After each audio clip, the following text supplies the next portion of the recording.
있었던 8월 기억나 우리 같이 앉아있던 옷 생각보다 떨려왔던 숨 같이 나눴던 우리 둘만의 꿈 미래를 그리고 있어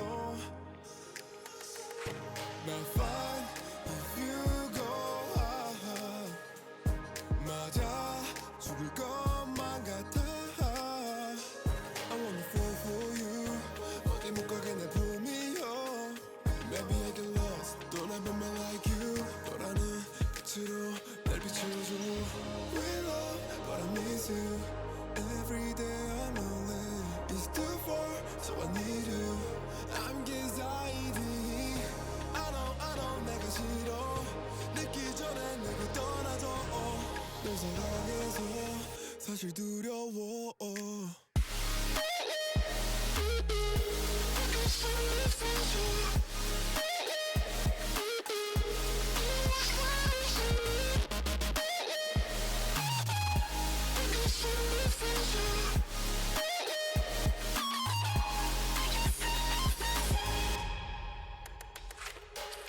만약 우리가 헤어져도 절대로 잊지 마 맨날 죽을 듯 아프고 날 평생 못 잊었음에 미안해 숨막히는 내 모습 나 이런 사람 말인데 널 이 정도로 사랑해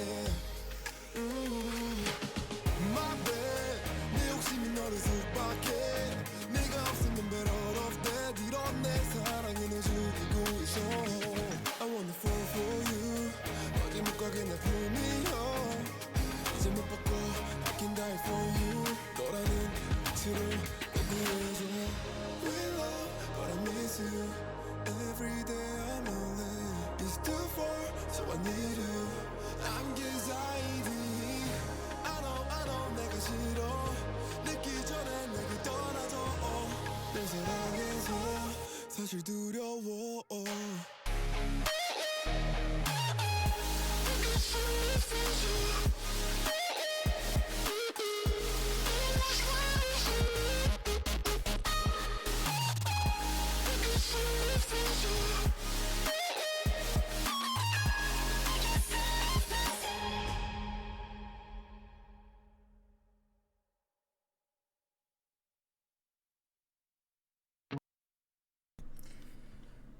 Big congratulations to Bartholomew Brown on recently hitting 1,000 career stolen bases. Welcome one, welcome all to PBE Season 53, Week 4, Day 3. Hope you all are having a good Tuesday. I'm your host for today's stream, AJay887, and I am joined once again by Scud Muffin. Scud, how are you doing today?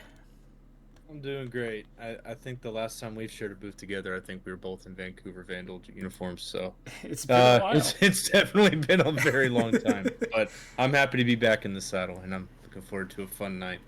Yeah, glad to have you back. Well, we're going to go ahead and get started right away. We have the standings on screen for you all here, just as a kind of heads up as to where we are coming into tonight's stream.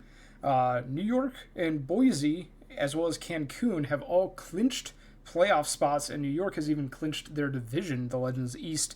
But there are still spots open for the other teams. Sloths are probably the closest, with 99.9% chance of making the playoffs if you go by the pennant chase.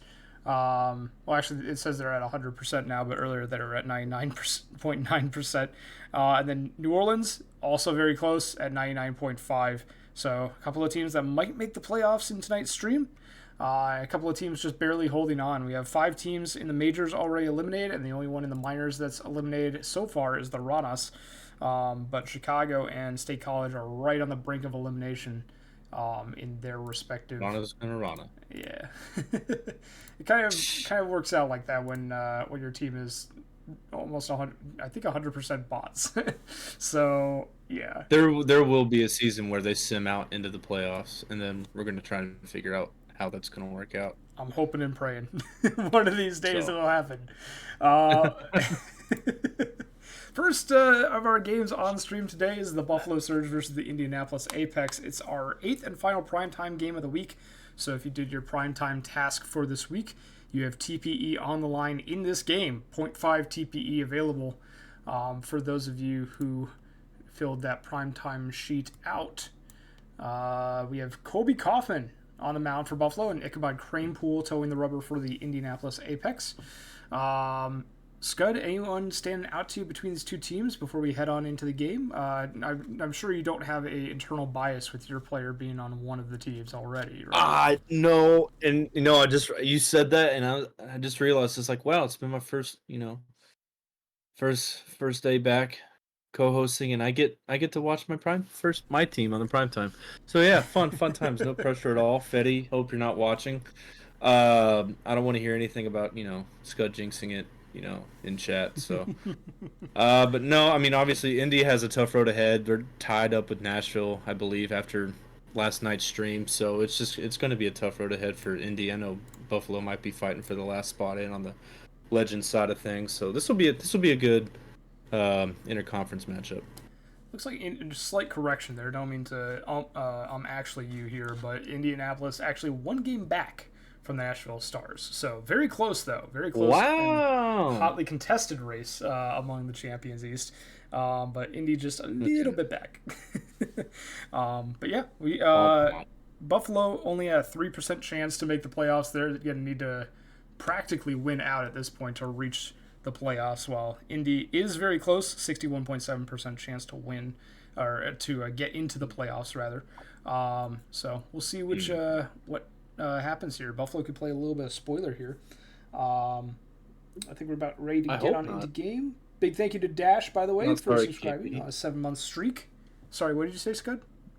I said I hope they don't play spoiler, and then I said not sorry to KP. So. Well, we're going to go ahead and shall see. Get on in. Do you want to take the first half or the back half for this one? Yeah, I'll take the first half. All right. Ready to start us off? Gotta get... Oh, yeah. Just... All right. And it's ready for everything to load. Take it away.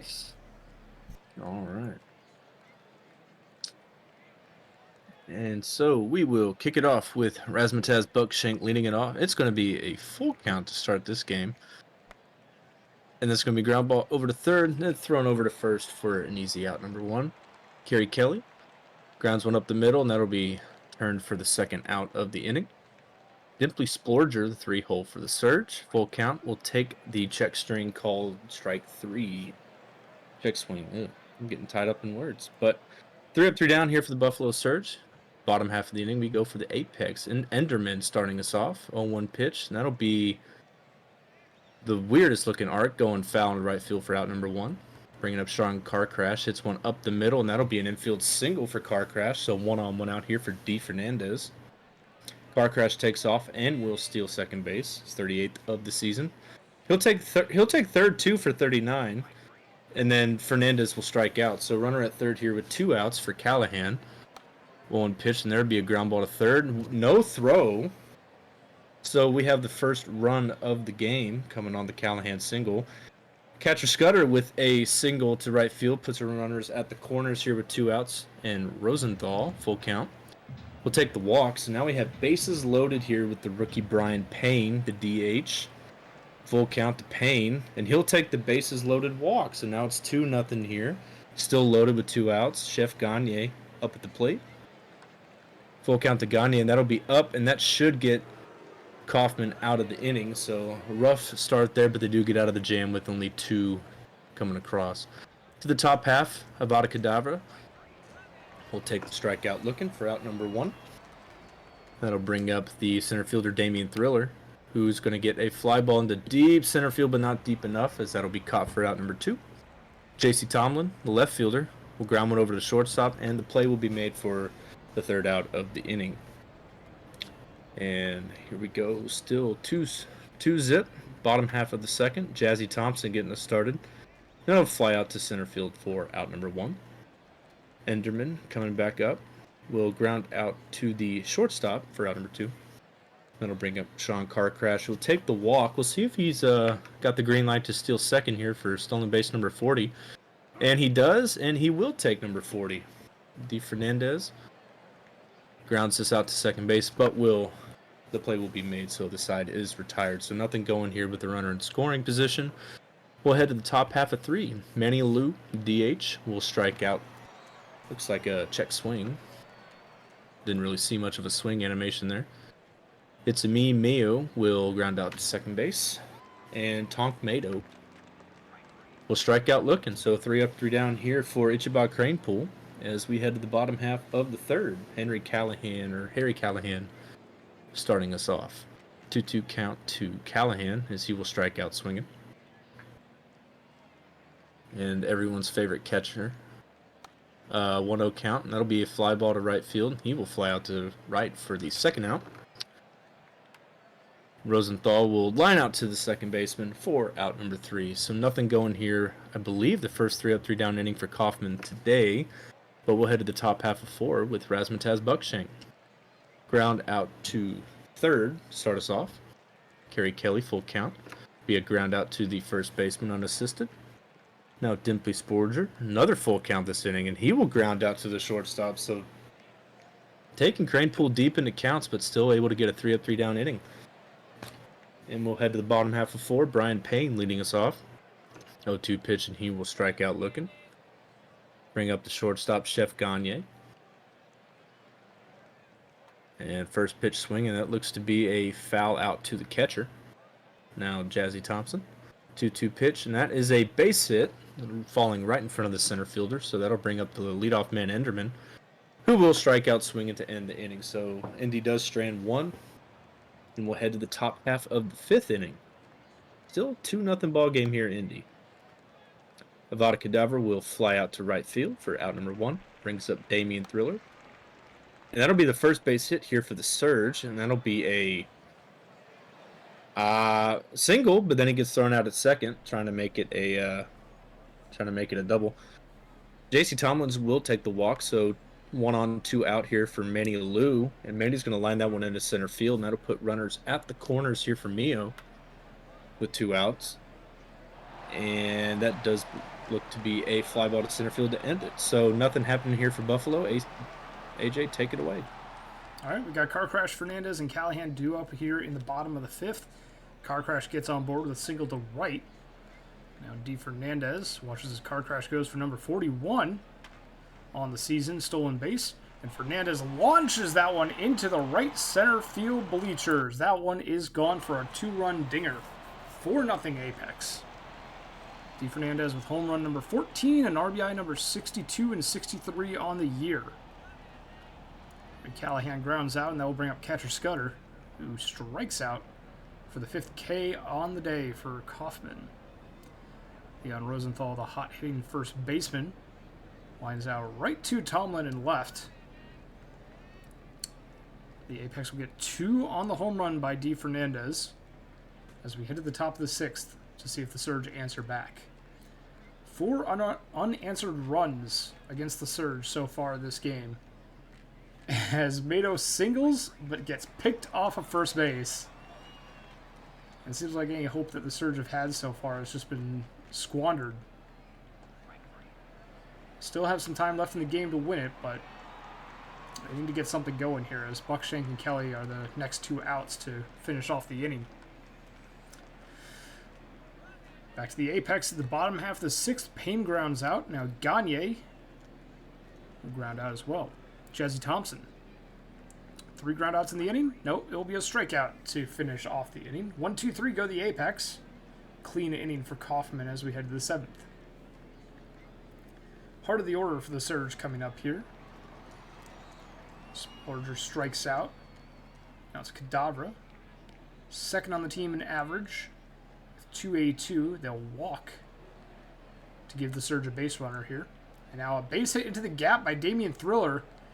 That one they don't need to stretch into or they don't need to risk stretching it into a double because they were at second before the ball reached the infield. Now Tomlin will single home Kadavra and advance Thriller over to third. RBI. Buffalo puts their first run on the board.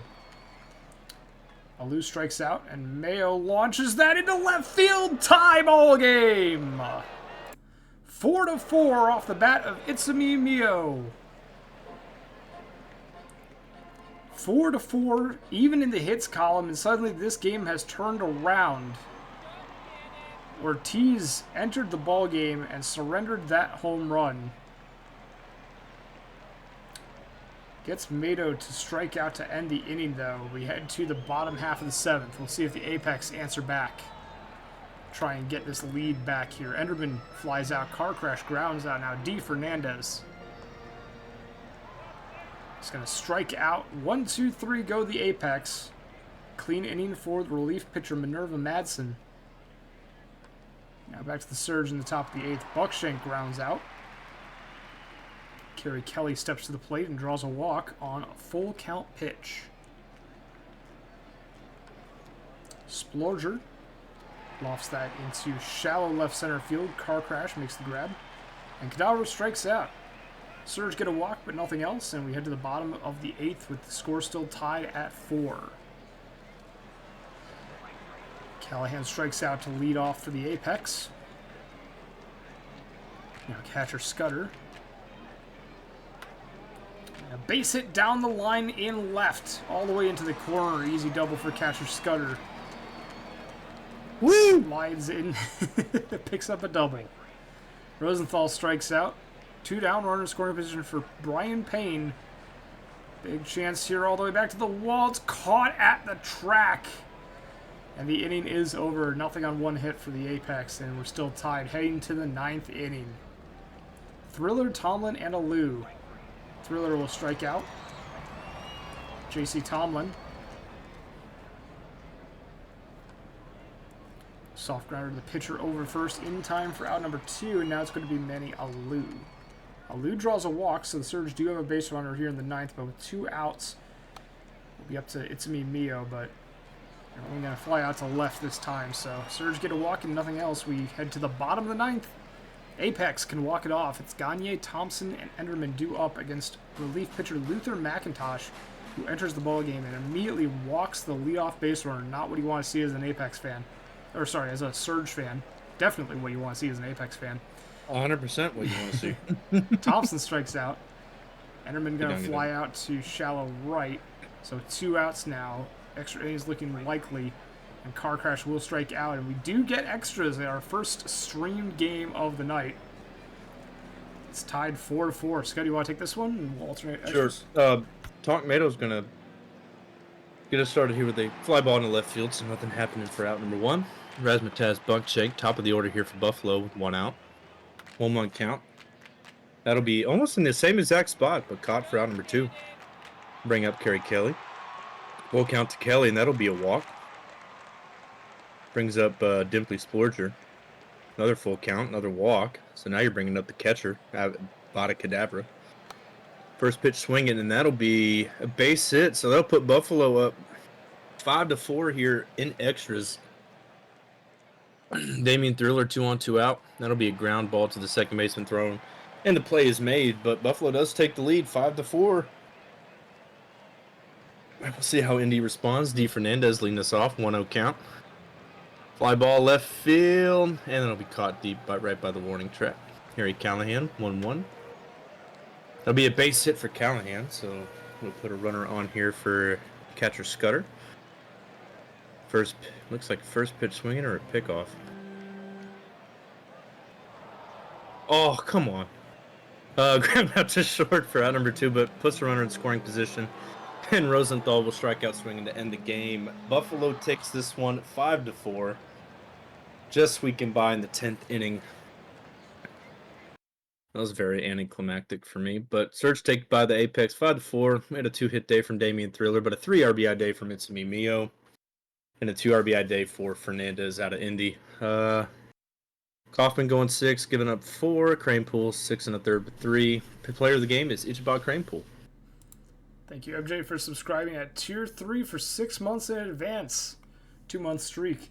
We'll continue around the rest of the league. First up, we have the Scorpions defeating the Vandals here 4-1, 6-4, dealing another blow to the Vandals' playoff hopes here. Smalls will go 3-4 with 2 RBIs. On the side of Death Valley for Vancouver, Mander goes 3-4, and the sole RBI coming from Strange. Velo takes a loss in the blown save in relief. Xavier gets the win in relief with 2 no-hit innings, and Always A Bummus will be your player of the game on the start for Death Valley. Only 1 earned run over 7 innings pitched.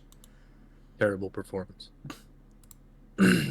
Noah taking down OBX 6-4, despite the 2-run rally in the 9th. Had a 2 for 5 day with 2 RBIs for Duke as well, and a 1 RBI day for Murphy Swift. On the NOLA side, though, we had a 3 RBI day for Alaskan Bullworm and some RBIs from Alu and Bang. For the pitching for OBX, Kelly will take the loss. The 6 runs in 5 1/3. However, Schlossberg will take the win for NOLA, and Goat Tank will get their 11th save. Alaskan Bullworm is your player of the game. Next up, the Providence Crabs will get a 3-2 victory over the Sea Serpents, who tried to stage a late inning comeback, getting 2 runs, both of their 2 runs in the bottom of the 9th, coming from a 2-run home run from Commander Warsmoke. On the side of Providence, their RBIs were scattered. Fern, Thompson, and Considerations, each with 1. Abenduct gets the win with 7 shutout innings for Providence on the start. James gets their 15th save, and Cash will take the loss for Seattle. Abenduct, your player of the game. And NOLA takes down the Space Rangers, or not NOLA, New York takes down the Space Rangers for their 10th straight win. Had a 3-hit day from Taz, a 3 RBI day from BD Jr., and a 2-hit day from Hidari and Tej on the New York side. Not much going on Lunar Base side, but a 2 for 3 day with 2 RBIs for Walker, Texas Ranger. On the pitching, Cove will get the win 7 1/3 with 1 run, and Green will take the loss for Lunar Base. That's Hannah's player. That's Hannah's Cove. She gets the MVP for New York here in this one. It's been a while since I've had to say a Cove.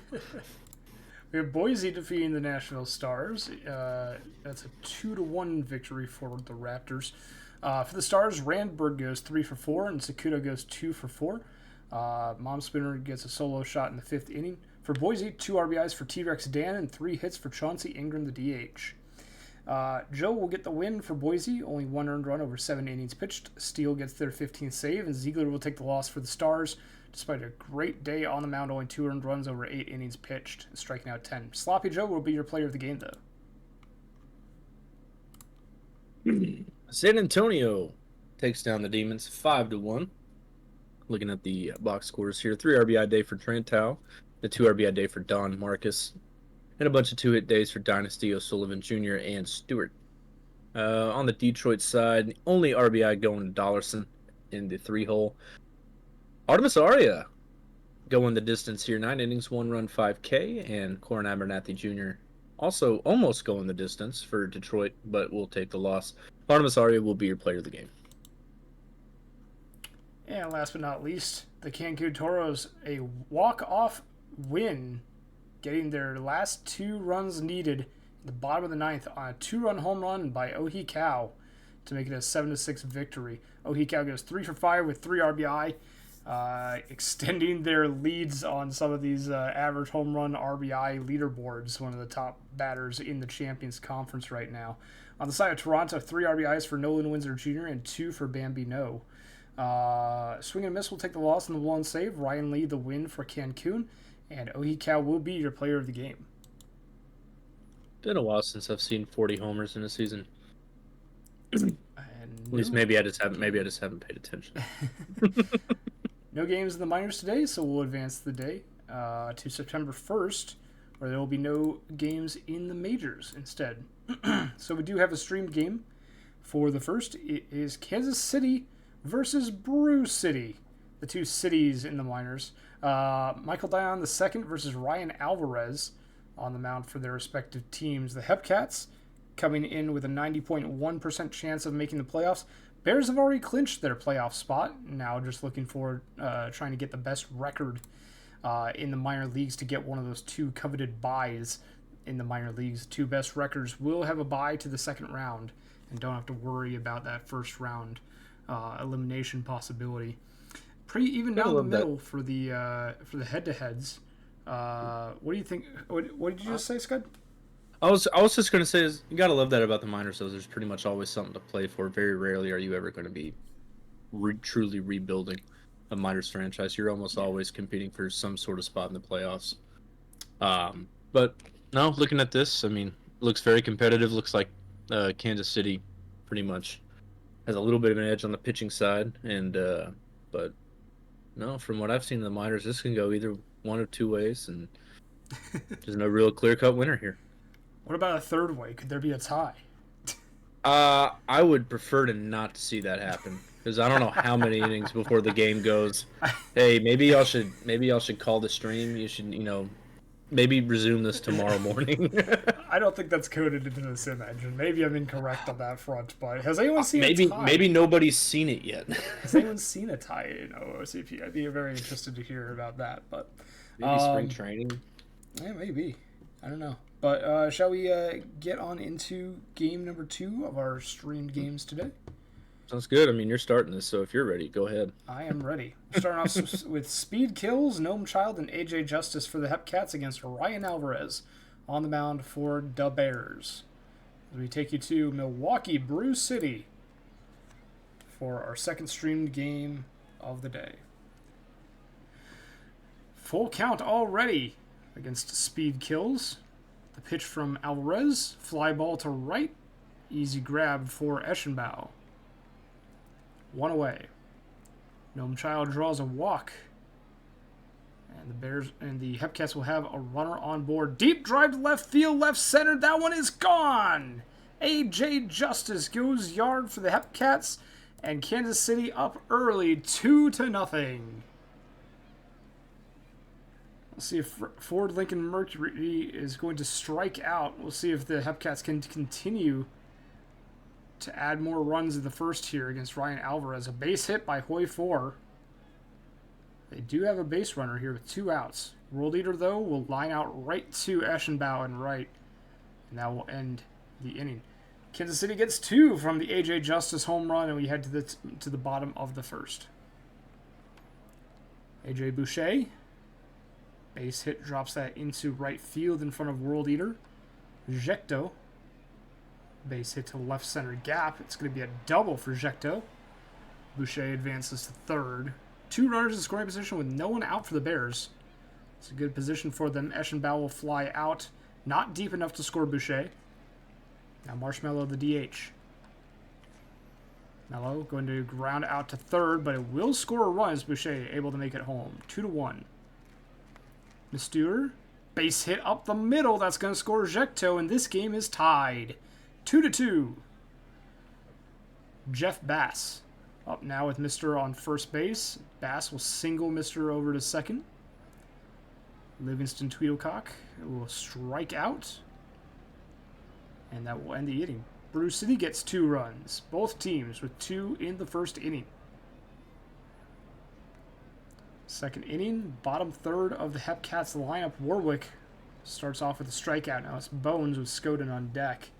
Atlas Bones, the catcher, grounds that to short. 2 away. Scudden goes down swinging as Alvarez notches strikeout number 3. Hepcats go 1-2-3, and we're still tied at 2.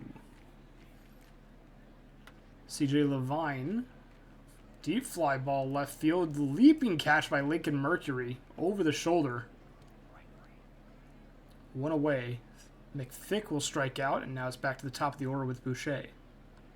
1 for 1 today, and it will be 1 for 2 now with a fly out to shallow left center field. Bears go 1-2-3. We head to the top of the third. Speed Kills, the leadoff hitter for the Hepcats, strikes out. And now Gnome Child walked their first time up. They'll strike out in this at-bat. AJ Justice, who had that big 2-run home run in the first inning, will come to the plate again. Deep fly ball left field. They wanted a second one, but they're not going to get it this time. Not enough oomph to make it over the fence. Still 2-2 as we head to the bottom half of the third inning. Bears back to the plate. Jecto pops out to third. Eschenbauer. Diving catch in left by Lincoln Mercury. 2 away. Marshmallow draws a walk. So the Bears do have a base runner, despite there being 2 outs. Off for second they go. 46th stolen base on the season for Marshmallow. Mr. grounds out, though, to end the inning. So the Bears will leave 1 stranded in scoring position. We head to the top of the 4th. We have Lincoln Mercury striking out. 1 away. Hoy 4, the center fielder. Fly ball, left field, and that will be caught. 2 down. Angron World Eater strikes out, and the Hepcats go 1, 2, 3. We head to the bottom half of the 4th inning. 15 speed players. Is that saying that they only have 15 for their speed attribute, or you have 15 players that all have good speed? One away, as Jeff Bass flies out to right. Tweedlecock a base hit to center field. Oh, you have 15 of them. Okay. Off for second they go. There's stolen base number 63. And you will notice that at least 5 members of the Bears do have at least 1 stolen base this season, with 4 of them having over 35. McThick will strike out to end the inning. Bears strand another on second. And we head to the top of the 5th. Game still tied at 2. Warwick flies out to right field. Now Bones will strike out. 2 down. That brings up Scud with nobody on and 2 away. The pitch from Alvarez. Check swing, and he held up. Ball 4 to Scud. That will be a walk. Speed kills with a base hit to right, advancing Scud over to second into scoring position. Now Gnome Child grounds that to short, over to second in time for the fielder's choice. 3 down, and we head to the bottom of the 5th. You know, there might be a correlation here with stolen bases and, you know, having a great seat. As Boucher will get us started here with a base hit in the left field. Check toe.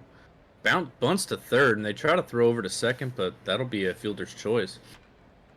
A failed fielder's choice at that. Eschenbach will fly out to left field for out number 1. Marshmallow, full count, will hit a base hit in the left field, and they test the arm and will... Well, they aced that test, is that all they can say. So they break the tie, 3-2, Bruce City, as Mellow Mister will hit an infield single. Loading the bases up here for Jeff Bass, who... Oh, I thought he balked for a second. No, but he'll take ball 4, so that's a bases loaded RBI for Jeff Bass. Now it brings up Tweedlecock, who will also walk with the bases loaded. I'll bring up Levine.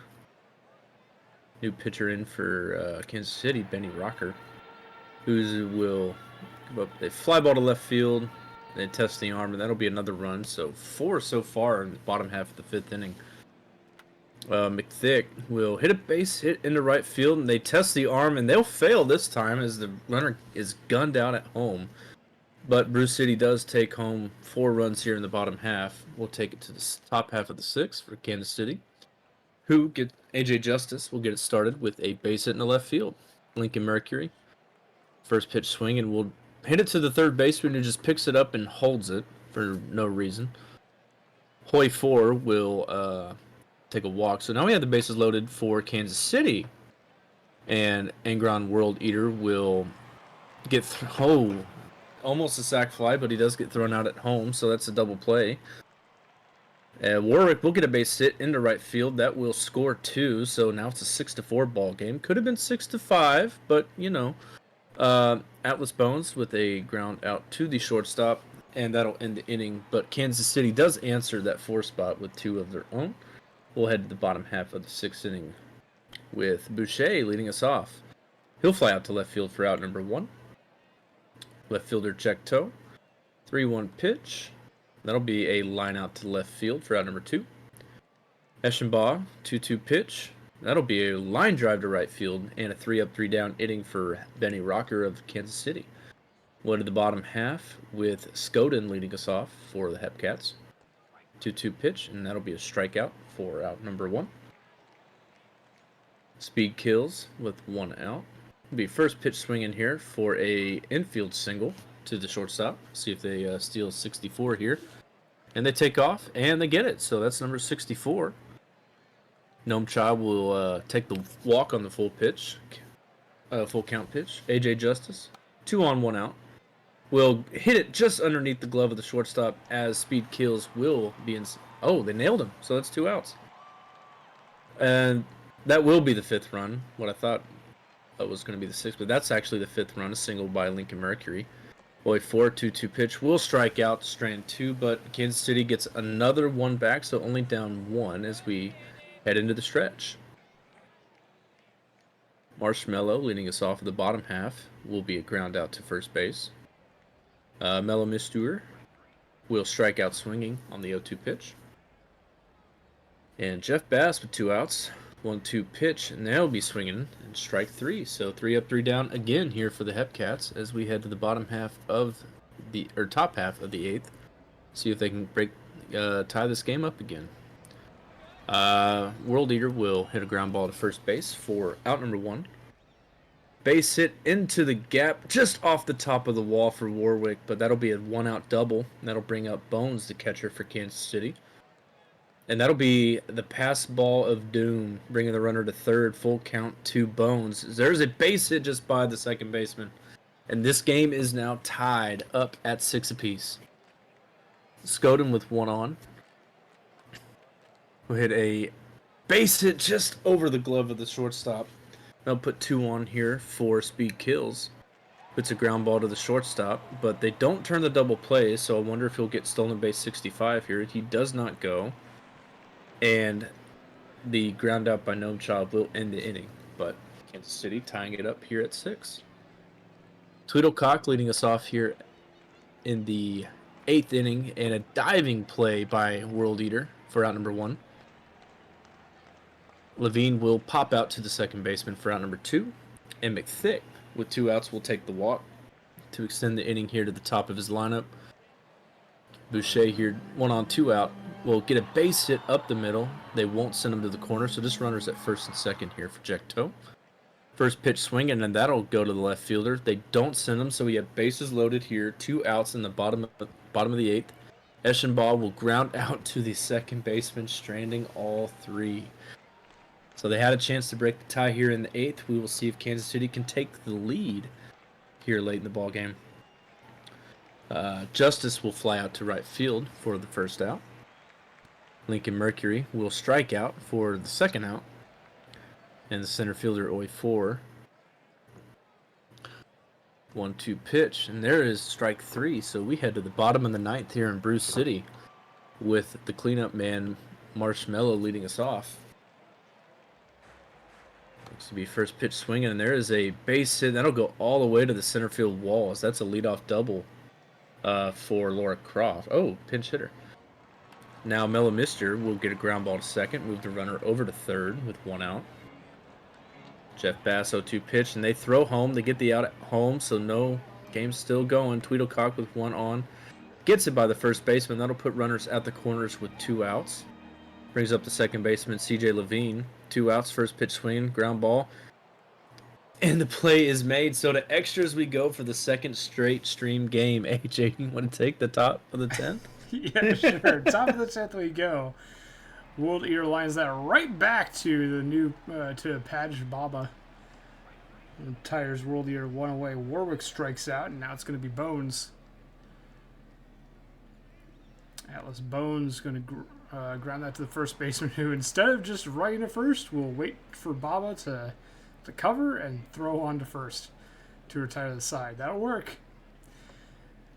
McThick draws a walk to lead off the bottom of the 10th. The game-winning run is aboard.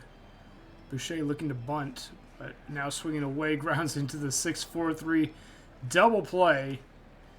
And Jecto will ground out to bring us to the 11th. Not the minor league double play. It makes its appearance in the 10th inning. Scud leading us off here in the top of the 11th. That'll be a ground out to the first baseman, 1-3 put out. Speed kills, 3-1 pitch. That looks to be a walk.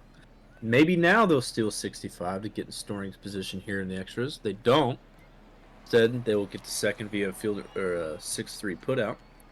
Justice, 1 on second with 2 outs, and they'll strand him at second. So almost got it there, but not quite. Eschenbaugh with Bruce City leading us off here in the 11th. That'll be a base hit up the middle. Wait, they can't. Oh, I'm confused. Oh, never mind. They pinch hit and they subbed in to right. Croft will strike out swinging for out number 1.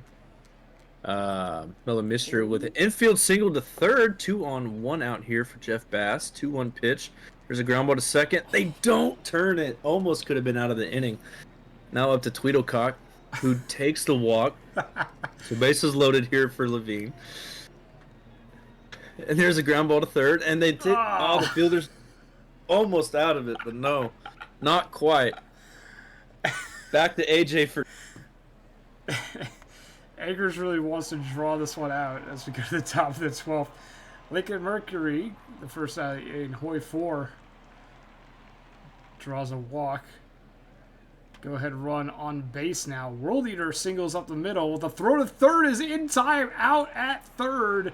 The World Eater will advance to second on the throw. Runner still in scoring position. 2 outs. Base on balls for Warwick. And it's going to be Bones with 2 runners on. Bryce Wheeler, the new pitcher. And Bass gets the grounder right to them. Steps on first to retire the side. Bottom of the 12th we go. Bears still looking to walk it off for the 4th inning now. McThick will fly out. Now Boucher grounds out. No, that's going to be infield hit. Beats out the throw from Scud in the shortstop. And now Jekto walks. Good hustle by Boucher. Now puts them in scoring position for Eschenbauer. Fly ball to right field. That should be deep enough to advance the runner over to third, and it will be. Boucher slides in safely. Runners at the corners for Lara Croft with 2 outs. Struck them out. We head to the 13th. AJ and Scud taking blows from the sim right now. Odin leading us off, top of 60, and an error. Fumble bumble by the second baseman. Speed kills, 3-0 pitch. That'll put 2 on here with 0 outs here for Gnome Child. 0-2 pitch to Gnome Child. There's a foul ball. That'll be out number 1. AJ Justice, 2-1 pitch, and there is a line out to the shortstop for out number 2. Then Lincoln Mercury 3-run jack. 9-6. Kansas City for his 23rd home run of the year, 412 feet on that 13th inning blast. 2-1 pitch to Oi 4, who will be a base hit. So Kansas City not quite done yet. See how what World Eater does in this, but he'll ground out to second to end the inning. But now Bruce City has to make up 3 runs if they want to at least extend this into the 14th. See what Miss Stewart has in store for us. Be a ground out to second base to start us off. Jeff Bass will take the strikeout looking for out number 2. And it's all down to Tweedlecott. Needs to be first pitch swinging here. That'll be a ground out to third base. And that will end the inning. 9-6 goes the way of the Hepcats here in a 13-inning affair. Extremely unlucky. But 4 RBI day for Lincoln Mercury, who had that home run in the 13th inning. 2 RBIs going the way of Justice and Warwick. Had a 4-hit day for Boucher and a 3-hit day for Miss Stewart. Player of the game today, though, is going to be for Lincoln Mercury. Who else? We'll head around the rest of the minor leagues, starting off with the Dillos defeating the Wheelers 12-2. Keep an eye on this matchup. It's going to be our next streamed game coming up tomorrow. We'll see if Anchorage can get a little bit of redemption here. They get 2 RBIs from Bubinetti, and the Dillos will get 4 RBIs from Walterson and 5 from Love. Smith will get the win for the Dillos. Peace will take the loss for the Wheelers, and Walterson will be your player of the game. Mingos going down 0-2. Wow. Okay, I'm glad we didn't stream this one. To be fair, nothing against y'all, but y'all just didn't do anything. 2 runs going the way by the way of looks like a 2-run home run. Okay, at least that was interesting. 2 hits to Hawkins for the Mingos, nothing else. But 2 RBIs. They went to 13 innings and had less hits combined than innings. Oh no. Well, great pitchers duel if you're into those. Chaos Mod will get the win for Louisville. No kidding. Taken for the MVP, Cornelius George Braxton, 7 1/3 of shutout ball, is your player of the game. Kingpins defeat the Ranas 5-1, also in extra innings. 4 runs in the top of the 11th with a bases clearing double by Summers being the headliner there. Let's see, 3 RBIs for Summers, 3 hits for Wojo on the side of Chicago. The win will go to Votto. Barry takes the loss, one of 3 berries to pitch for the Ranas. And Chad Innings Eater will be your player of the game on the start, 1 earned run over 6 innings for the Kingpins. And the last minors game of the day, State College Swifties going down 4-12 to the Firehawks. 4 RBI day from Bompensiero and a 3 RBI day for Altuve. Not much going for State College, but 2 RBIs.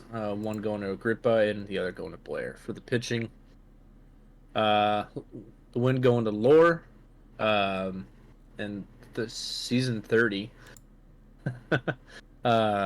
gets saved. Nice. Blonde 345 gets the loss for State College, and Salvatore Bompensiero gets the player of the game. We move on to September 2nd. Tell me that's a bot for California. I don't know. It's got to be a bot. Someone in chat will know. Maybe Dame will know. Oh, wait, is that when they won the Minors World Series against Kansas City? Because if that's a bot name, that's a really ingenious bot name. Hold on. 52, 51, 50 was 66, 40 was 56, 30 was 46. Oh. That was the start of their four World Series titles in a row. Gotcha. Okay. Oh, it is a bot. They also have a season 52 champ bot. So I'm guessing they have a 50, a 51, a 52, and a 53 bot. That's funny. Well done. All right. September 2nd, we have another stream game for you all. It's Anchorage versus Amarillo. Yidif on the mound for Anchorage versus Flop Quads for the Dillos. Hope we have a lot of Dillos in the chat today because we have not one but 2 Dillos games that will be streamed Apex Prospect versus Apex Prospect. Oh, are they both Apex Prospects?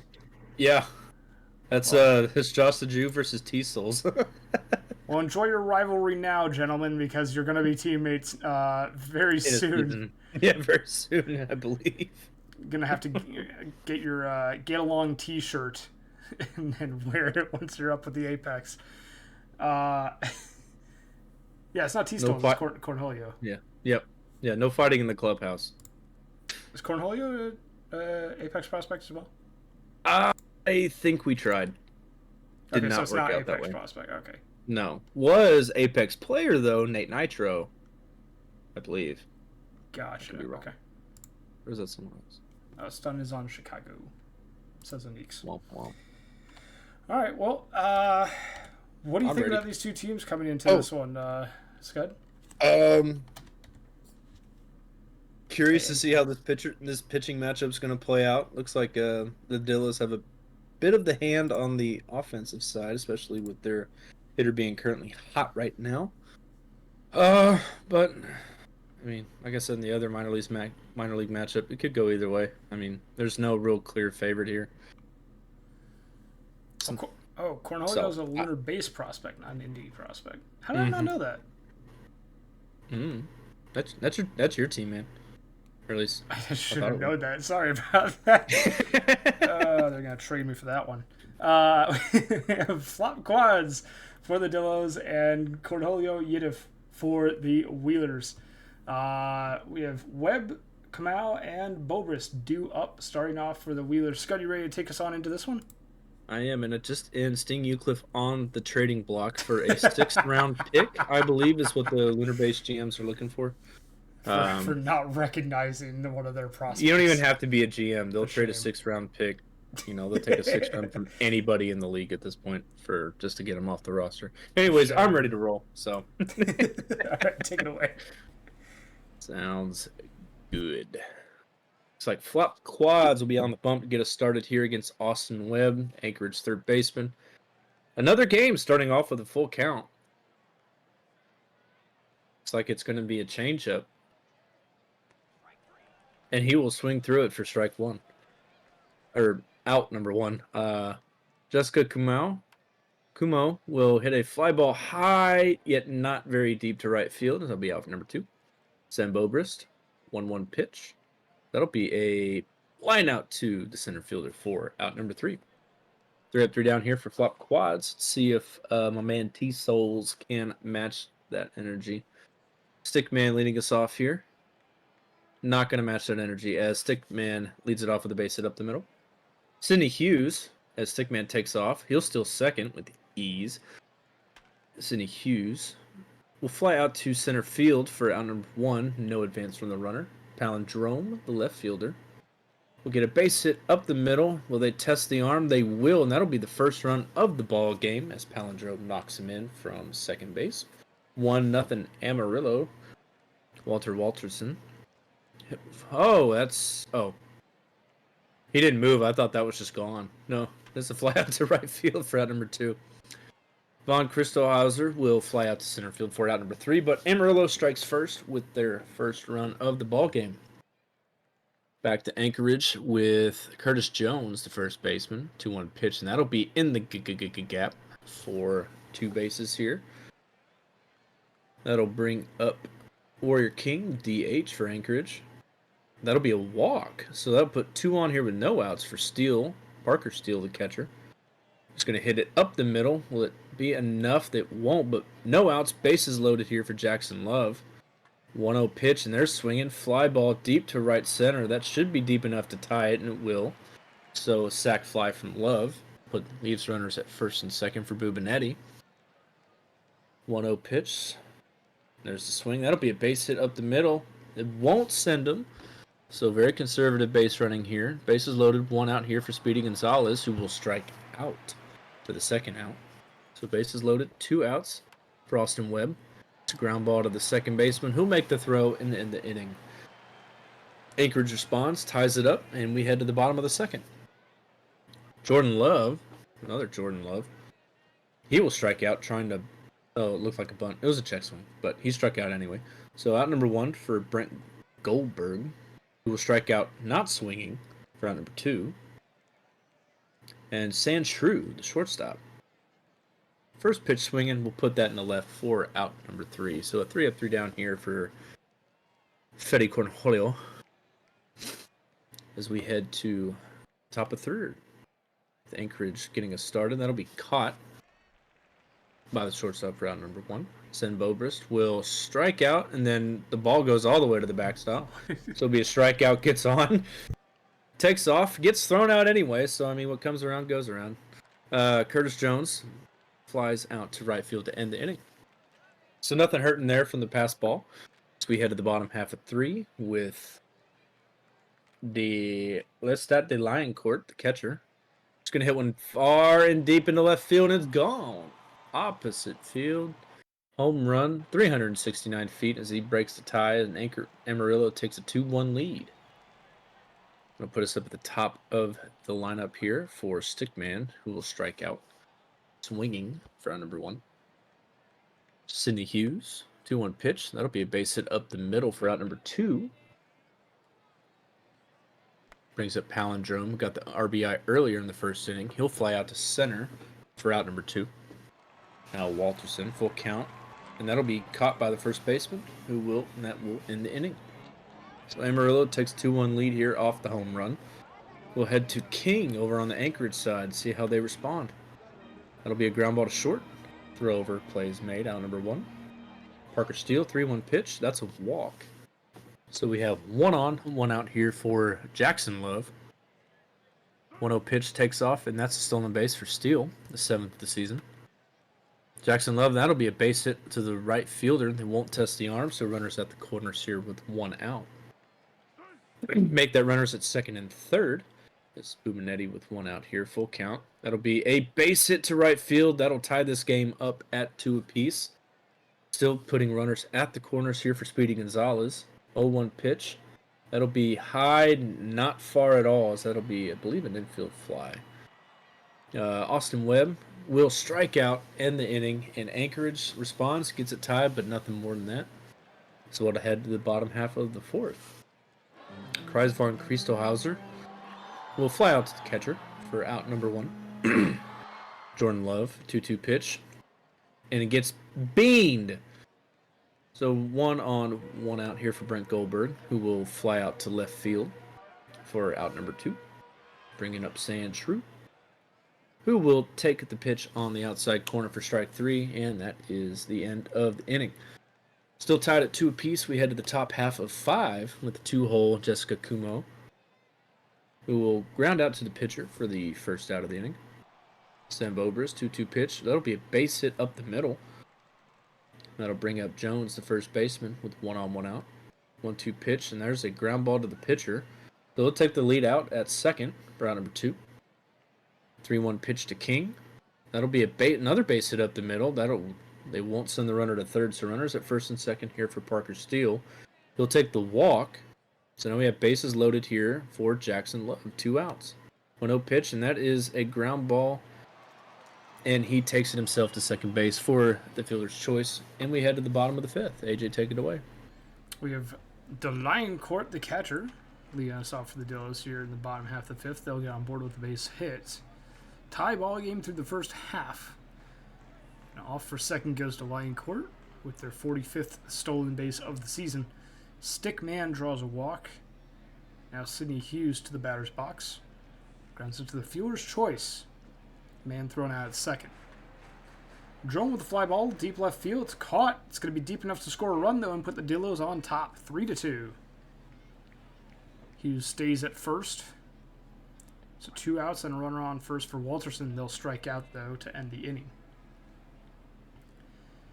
Anchorage look to answer back and continue the pattern we have on the box score here, on the line score, excuse me, of teams alternating between 1 and 0. Looks very binary through the line score so far. Bubinetti will double, and Gonzalez strikes out. Webb with a runner in scoring position, 1 away, grounds it back to the pitcher, 2 down.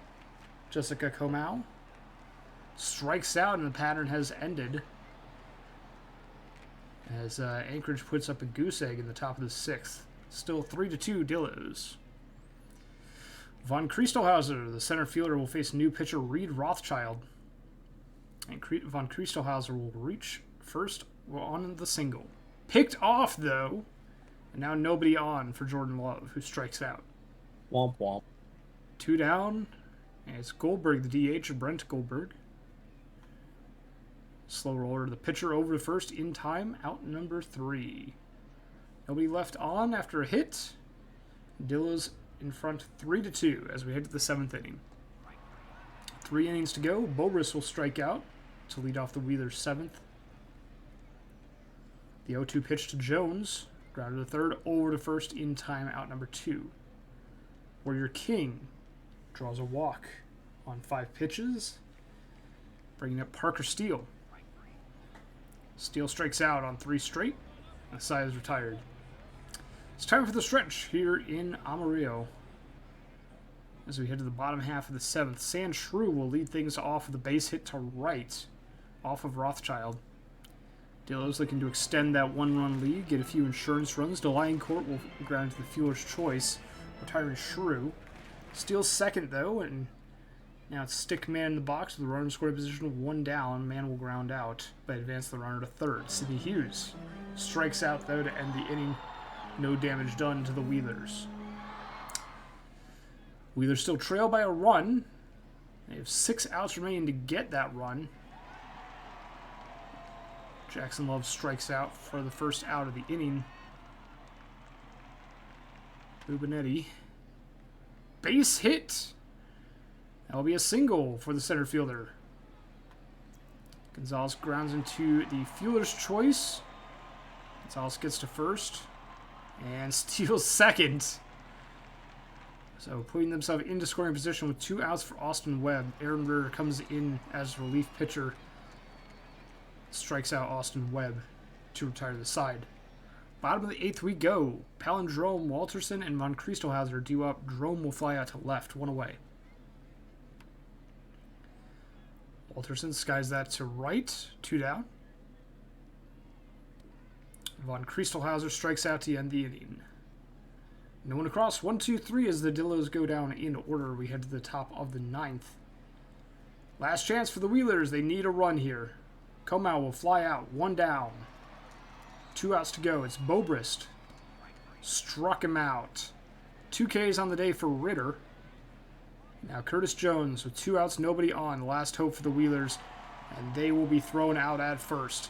Dillos will get the win, 3-2, as they take their second game of the series against the Wheelers. 2 in a row now for the Dillos. Narrow victory for them in this one. But a big day at the plate for Bubinetti, who goes 4 for 4 with an RBI. For the Wheelers, it's Delioncourt, who goes 2 for 3 with 2 runs and an RBI, who will be your player of the game. Win goes to Rich, loss goes to Yidif. And Kingpin's taking down the Ronas 5-3. 3-hit day for Penley with 2 RBIs, as well as a 2-hit day for Marcus. Nothing on the Ronas side, a couple of RBIs at the top. Looking at the pitching, Bauer Bottom will get a win. Crony the hold, Perez the save. Love to see that the bots have not changed for Chicago. The French, Jacob Jingleheimer Schmidt will get the loss. Dylan Penley will get the player of the game for Chicago. Next up, the Firehawks defeat the Swift Steeds 6-2, 8 hits to 7. 2 RBIs for Ramirez on the side of State College. For California, 2 hits, 2 RBIs for Johnson III, and 3 RBIs for Altuve. The win will go to Obel for California with 2 earned runs over 8 innings pitched. Lastek will take the loss for State College, and Talk Obel will be your player of the game.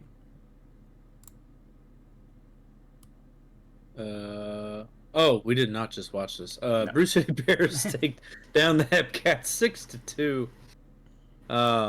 Looking like a little bit of revenge for the last one. 2 hits for Warwick on the Kansas City side and an RBI for Justice. 2-hit day for Eschenbach, 2 hits for Miss Stewart, a 3-hit, 2 RBI day for Tweedlecock, and a 2 RBI day for Levine.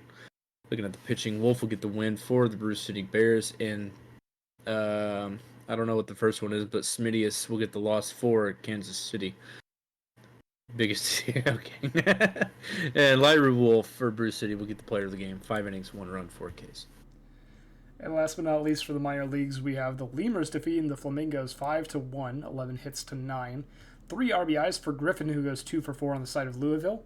On the side of Florida, 3 for 3 day for McLeod, and back again will get 2 hits and an RBI. Macker will get the loss. Rubbish will get the win, both on the start for their respective teams. Summers gets their 6th save for the Lemurs, and Robin Griffin will be your player of the game for this one. Now up to the major leagues. And we'll go through the box scores here as well before advancing the day.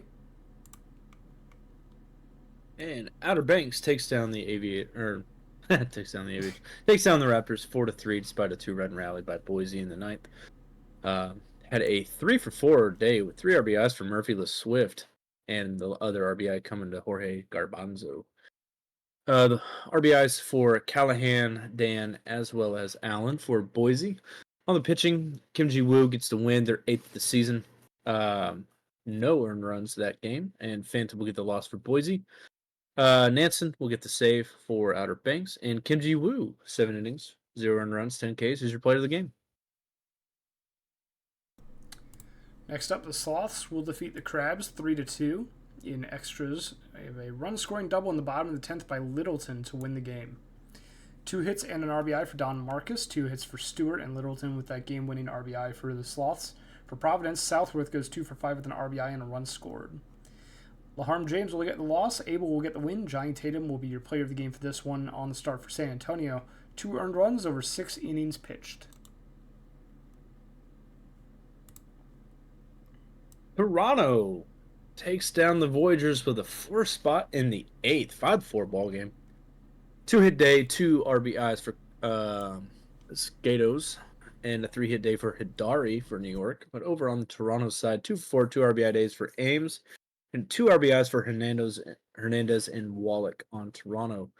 For the pitching, looks like the hold will go to Keep It Secret, but Jones will get the loss for New York, while Park will get the win for Toronto and Simicallis Jr. to save.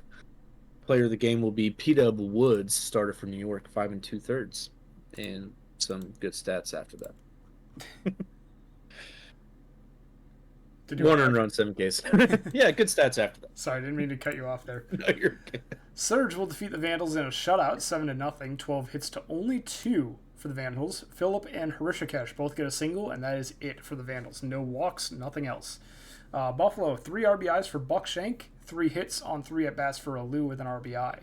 Irons will get the win with the complete game shutout, only allowing those 2 hits and striking out 6 Vandals. Beans will take the loss for Vancouver. Brigham Irons will be your player of the game. And we head to the Champions Conference as Nashville takes down NOLA 6-4. Had a 2-hit day for Sakudo and a 2 RBI day for Winey's Cove, as well as Vidal Ballard Jr. For Nola, at a 0 for 2 with 2 walk day for Bullworm and a 2 RBI day for Philip Alou. For the pitching, Dizzy Stoner gets the win, 7 innings, 2 earned runs. Meanwhile, Eshelman Jr. will take the loss. And Dizzy Stoner is your player of the game. Next up, Lunar Base will get a win against Cancun. A bit of an upset victory for the Space Rangers here, 5-2. 3 for 5 day for Rhino Leg and 2 hits for Honk Shu at the bottom of the order. For Cancun, 2 RBIs for Brolina and 2 hits each for Aza and Cortez. Ford will get the win with 6.1 shutout innings for the Space Rangers. Pecora will take the loss for Cancun, and Aaron Ford will be your player of the game. And sadly, Indy will lose to DVS to the score of 3-4 in extras. Looking at Indy's side, I had a 2 for 4 day for D Fernandez with an RBI. A lot of people going 0 for 4. And on Death Valley's side, a 2-hit day for Montalban and a 2 RBI day for Chaz Lamborghini. Looking at the pitching, looks like Ortiz will get the loss for Indy. Meanwhile, Cranwell will get the win. And Xavier Pruitt, 7 innings, 3 earned runs, 8 Ks, will be your player of the game. We'll do a standings check at the end of the stream, just so we have a something more concrete. Demons 10-2, 9 runs in the 4th inning. They probably could have stopped there and called it for the rest of the game. 10-2, the victory for them. 4 hits for Dollarson, 3 RBIs for Ruiz, and 3 hits for Williams with 2 RBI. On the side of Seattle, 2 RBIs for Warsmoke on a 1 for 4 day. McQueen with the loss, Strider with the win, 7 shutout innings, striking out 10 Sea Serpents. Strider will be your player of the game. That will finish up September 2nd, so we'll advance the day to September 3rd, which is a Quick Sim day. So we will go ahead and continue on with the box scores. Whoop, whoop. Boise will now lose to OBX 6-3, 14 innings affair for this one. 4 for 7 day for Aria Harper at the top of the OBX lineup, and a 3 RBI day for O. Richards. Looking at Boise at a 4-hit day well for Udabonga, and not a whole lot of RBIs going along, but Ziegler, Hopkins, as well as Johnston. Looking at the pitching, it's going to go the way of a bullpen, as Nansen will get the win, 9-5 on the season, with Porter getting their 6th save. Silliams Jr. getting a hold.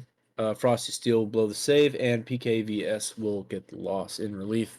Valorant Arcanum, 6 2/3 of shutout ball, will be your player of the game. Next up, the Crabs defeat the Sloths 5-2, 11 hits to 5. 2 hits and an RBI for Stewart on the side of San Antonio. For Providence, 3 hits and 2 RBIs for Mark Southworth at the top of the order. Bubs goes 2 for 4 with 2 RBIs as well. Alessio will get the win. Boss the third will take the loss, but Alessio will be your player of the game. 1 earned run over 7 innings pitched, striking out 10 Sloths. Toronto taking 2 against the Voyagers here, 2-1 ball game. Had a 2-hit day from Skatos with an RBI for New York. Meanwhile, the 2 hits for Bambi No with an RBI, and the other RBI going to Windsor Jr. Joey Moose Jr. will take the loss for New York, their 4th of the season. Meanwhile, a ball will get the win. Melgar the hold, and Simicallis will get their 3rd save, with Hita Ball being your player of the game. Vancouver will get the win here against Buffalo. A little bit of revenge for them getting shut out the previous day. 6-2 the final score.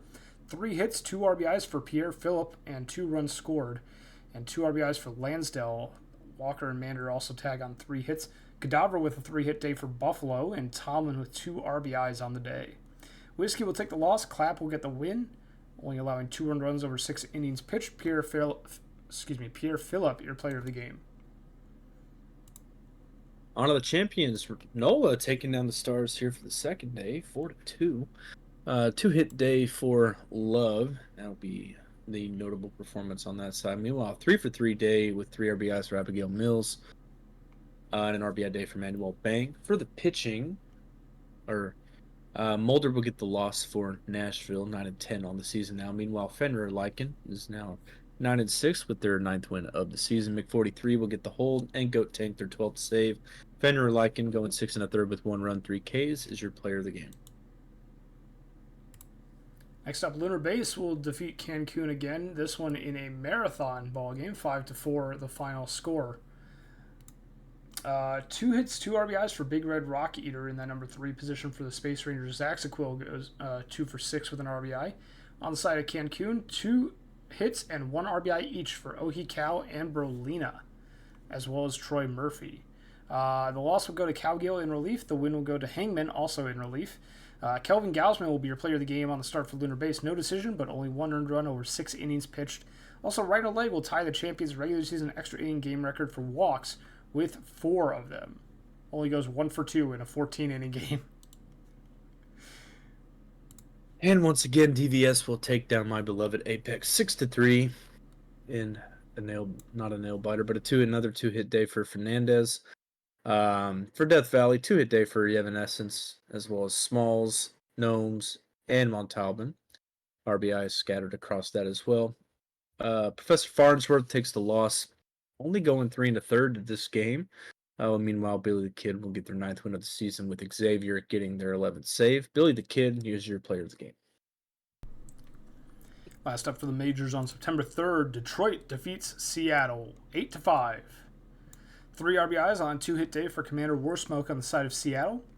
For Detroit, 4 for 5 day with 4 RBIs for Alpha Nerd, and Slamus goes 4 for 5, scoring 3 times.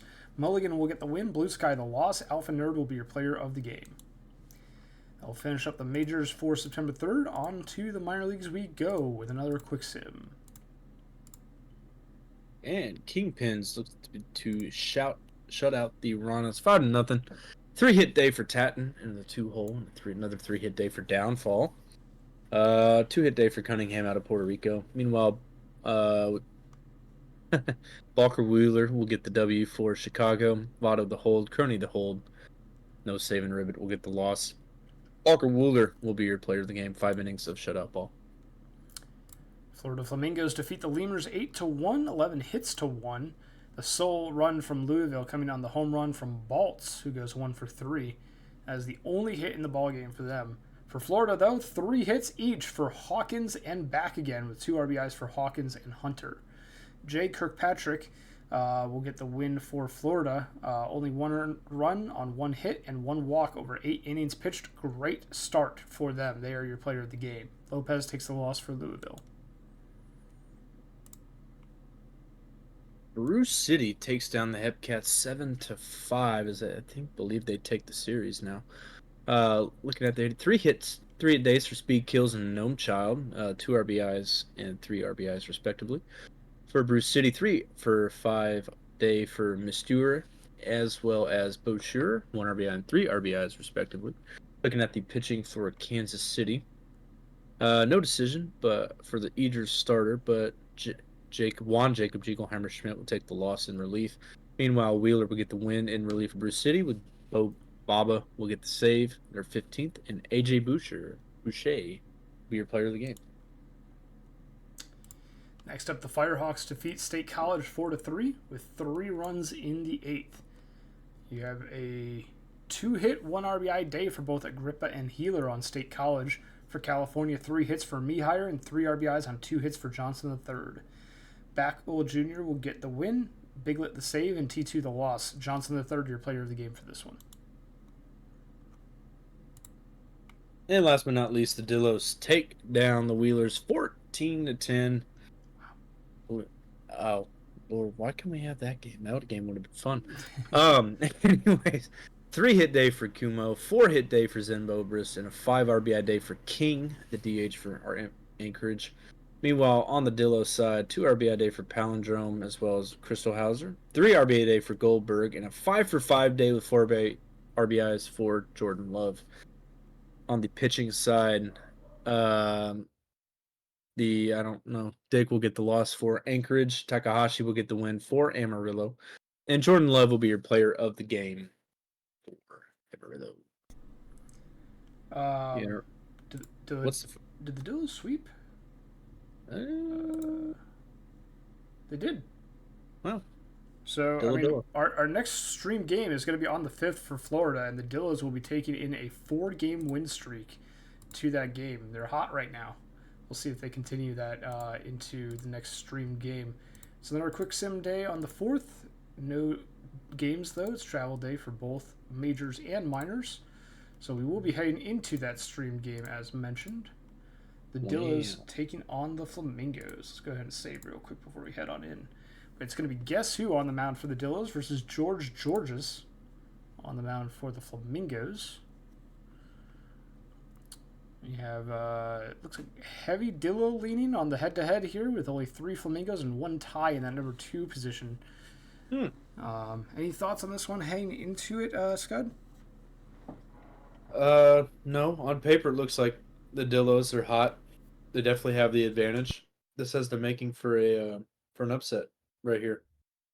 So, Mingo Mingo. Mingo Mingo or Dillo Dillo, chat. What team are you rooting for in this one? Both teams have already punched their ticket to the playoffs. 100% chance of both of them appearing in the playoffs. It's just a matter of which teams get that all-important first-round bye. And the Dillos, being as hot as they are right now, are looking very strongly at that potentially. But we shall see. I know the Brew City Bears and the California Firehawks are both up there in terms of records as well. Chat is unanimous Mingos from one message. There's the second one. There we go. Okay, now we're getting some more people chiming in as well. I know more Mingos, not a whole lot of Dillos. I know what you're thinking, chat. You're thinking, AJ, we've seen this is our third and last minor league stream game, and they have all featured one of your previous minor league teams. Did you rig this? And the answer is yes. We're going to go ahead and get started with the Dillos and the Flamingos. Fourth stream game of today. Who started the last one? Did I start the last one? No, you started the last one. So I'll start this one with Stickman, Sidney Hughes, and Palindrome starting off in the batter's box against George Georges for the Flamingos. Let's head on into game. Alrighty. Flamingos ballpark. Georges on the mound. Stickman, the first batter of the ball game. Stickman strikes out, 1 away. Now it's Hughes, the 3-1 pitch from Georges. Base hit into right. Sidney Hughes on board. Palindrome now going to ground it into the fielder's choice. Possible relay throw could have happened, but no relay throw is made. Line out to left field, it doesn't matter anyway. Dillos get a hit, and nothing else. We head to the bottom half of the first. Knopf, Dinger, and Hunter due up for the Flamingos against Guess Who. Knopf will fly out to left, 1 away. Now it's Dinger. Fly ball into center field, 2 down. And now Chase Hunter. Deep drive, right field, over the wall. Chase Hunter with their 56th RBI and 19th home run of the season. Chase Hunter goes yard, a solo shot for the Flamingos left fielder. 1-0 Florida. Hawkins fouls out into basically the on-deck circle there to end the inning. Top of the second we go. Florida leads 1-0. Quick ground out to second will retire Von Kriestelhauser, 1 away. Love strikes out, 2 down. Now it's Brent Goldberg, the DH. Walk drawn on the 3-1 pitch. San Shrew will have a runner on board, but they foul out to third. 2 down. Oh no, it's dropped. It's an error. I was like, didn't we already have 2 outs? Okay, it was an error in foul territory, so Shrew will get on board with a walk, but nothing, doesn't even matter anyhow. Delayed court gonna strike out on the splitter. 1-0 Florida. We'll see if they can add on to their lead. It's Honcho first up. They single to left. Back again. A fly ball to center field. 2 down. Sorry, 1 down. Honcho on board. Saber will fly out to center field. 2 down now. And Spinosaurus Bill strikes out. So the Flamingos get a hit from Honcho and nothing else. Top of the third we go. Stickman grounds out to second base, 1 away for the Dillos. Sidney Hughes, the only Dillo to have a hit so far today, and they almost get a second one, possibly an infield hit, but just beat out by the throw, 2 away. That's an infield hit, though. Palindrome gets aboard with a single. Walterson grounds out, though, and the inning is over. Dillos get a hit and nothing more. We head to the bottom half of the third, and McLeod will start things off for the Flamingos. Struck out on the 2-2 pitch. And now it's Samir Knopf. Base hit for Knopf. They'll get on board with a single to right. Ryan Dinger grounds that to the first baseman on the second fielder's choice. No relay throw. Now Hunter flies out to left to end the inning. We head to the top of the fourth. It's Von Christelhauser, Love, and Goldberg for the Dillos, due up against Georges. Von Christelhauser draws a walk. 1 runner on. Love strikes out on the 2-2 pitch. Brent Goldberg strikes out as well. Back-to-back Ks for Georges, their 4th and 5th of the day. Shrew will get on board with a single. Von Christelhauser digging for third. Safe at third. Now runs to the corners with 2 outs for Delioncourt, but they strike out to squander the opportunity.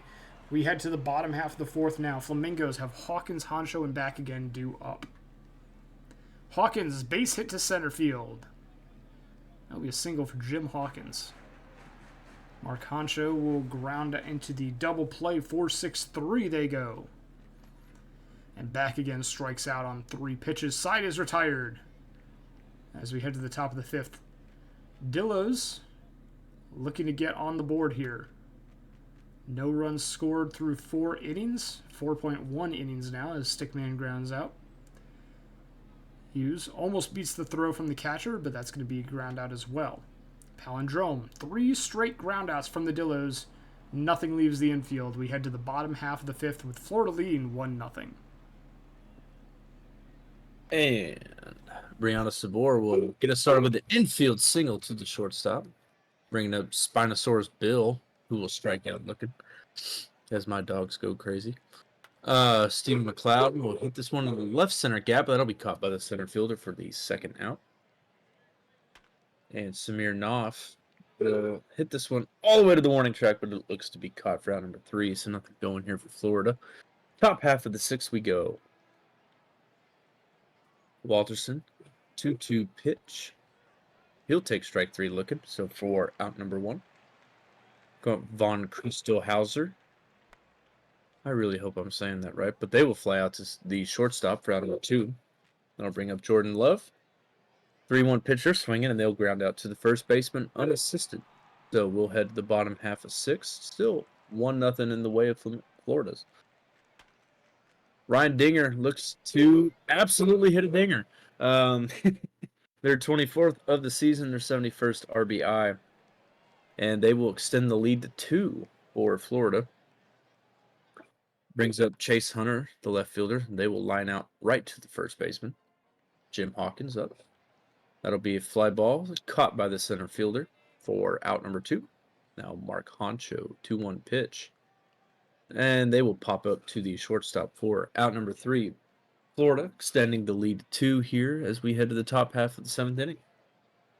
Brent Goldberg, 1-2 pitch, strikes out for out number 1. Brings up Sand Shrew. That'll be a line out to the first baseman for out number 2.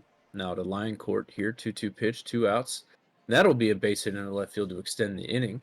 Bring up the leadoff man, Stickman. There's a pass ball that'll move the runner to second base. But Stickman will strike out with the runner in scoring position to end the inning. So nothing going here for Amarillo. We head to the bottom half of 7. It's stretch time. Now it's not. Boys to chest back again. He'll get a base hit into center field as Brianna Sabor. So that'll be base hit into right field, and that'll put runners at the corners here with no outs for Spinosaurus Bill. 1-2 pitch. That'll be a strikeout for the first out. Stephen McLeod, runners at the corner still. That'll be a base hit, and they'll extend the lead to 3. That'll runners at first and second off the RBI single. Smirnoff, 1-1 pitch. There's a ground ball to third, to second, to first, and there is the elusive minor league double play to end the inning. but might have been a couple outs too late as Florida does extend the lead. Sidney Hughes lines out to the shortstop for out number 1. Palindrome with a fly ball into right field, caught for out number 2. Now Walter Walterson will hit a base hit. That'll go all the way to the left field wall. That'll be extra bases, and it'll make it 3 extra bases, or 1 base and then 2 more extra bases. But a 2-out triple here for Walterson brings up von Christelhauser, and they will strike out to end the inning. So another runner in scoring position stranded by Amarillo. Let's see if maybe they can amend the 9th. But so far, Dinger will line out or ground out to the third baseman, round number 1. Chase Hunter will hit a home run just inside the foul pole per the game text. That'll be their 20th of the season.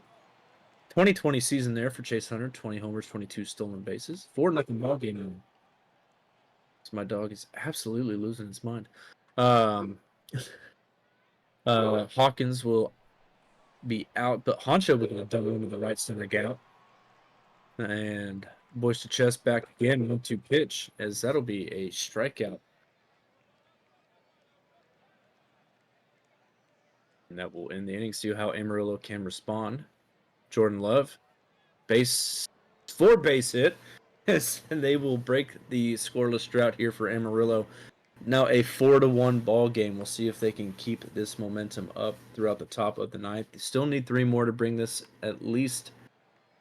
into potential extras. Brent Goldberg will fly out to center field, brings up Sand Shrew. Hits a fly ball. They'll also fly out to center field for out number 2. Now let's stat the line court. That'll be a fly ball. 3 straight flyouts to center field will end the game.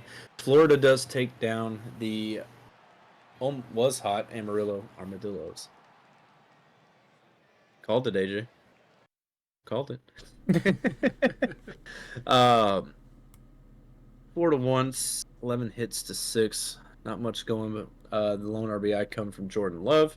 2-2 RBI day for Chase Hunter. Guess who gets the loss for Amarillo? Georges gets the W for Florida. Flaps a hold. Kumtowski the save, and Georges gets the player of the game. Always great to see in a Works sighting. Love to see it. Heading around the rest of the league, the Bears will defeat the Kingpins 7-2. 3 hits and 2 RBIs for Tatton on the side of Chicago. For Bruce City, 2 hits, 2 RBIs for Mister, and 2 hits, 1 RBI for Jecto. Ringy will take the loss for Chicago. Von Helwick the win for the Bears. And John Tatton will be your player of the game for this one. And the Hepcats take down the Wheelers 6-3. 2 RBI day for Zen Bobrist. And another RBI from Webb. Not much going else except for the 2-hit day from Parker Steele. 3 RBI day from Gnome Child and a 2 RBI day from Justice for the Hepcats, while a 2-hit day for Oid Fort. Chambers gets the loss for Anchorage, their 13th of the season. Meanwhile, Sideaway will get the win for Kansas City, 2-1 on the season. Cologne will get the hold, and McKinley their 12th save. Luke Sittaway will be your player of the game. Next up, the Firehawks 2-1 over the Lemurs, 8 hits to 2. 2 hits for Mihire and 1 RBI each for Johnson III and Bonpensiero, who had a home run in the third. Louisville, the sole RBI coming from Moore Jr. and 2 hits coming from Ghosty. Robo Dibble will take the loss. The win goes to Jimmy, and Backel Jr. will get their 13th save. Slip and Jimmy, your player of the game. Only 1 earned run given up over 7 innings on the start.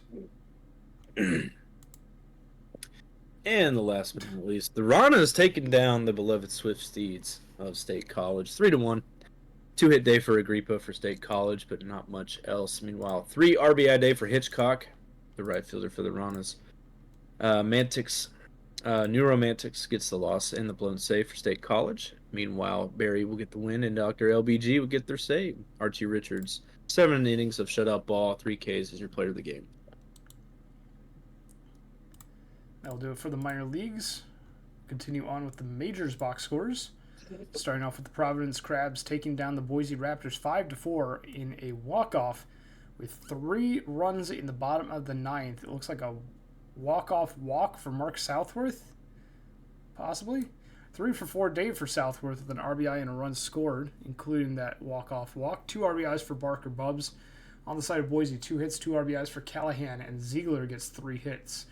Silliams Jr. the hold, Steele the loss, and the blown save for Boise. The win will go to James on the side of Providence in relief with 2.2 shutout innings of relief work. Pitch Lord will be your player of the game, only giving up 1 earned run over 6 innings pitched on the start for Providence. And the Voyagers will take down the Sloths 4-1 for this win number 67 on the season. Had a 2-hit day for Kell, the second baseman for San Antonio.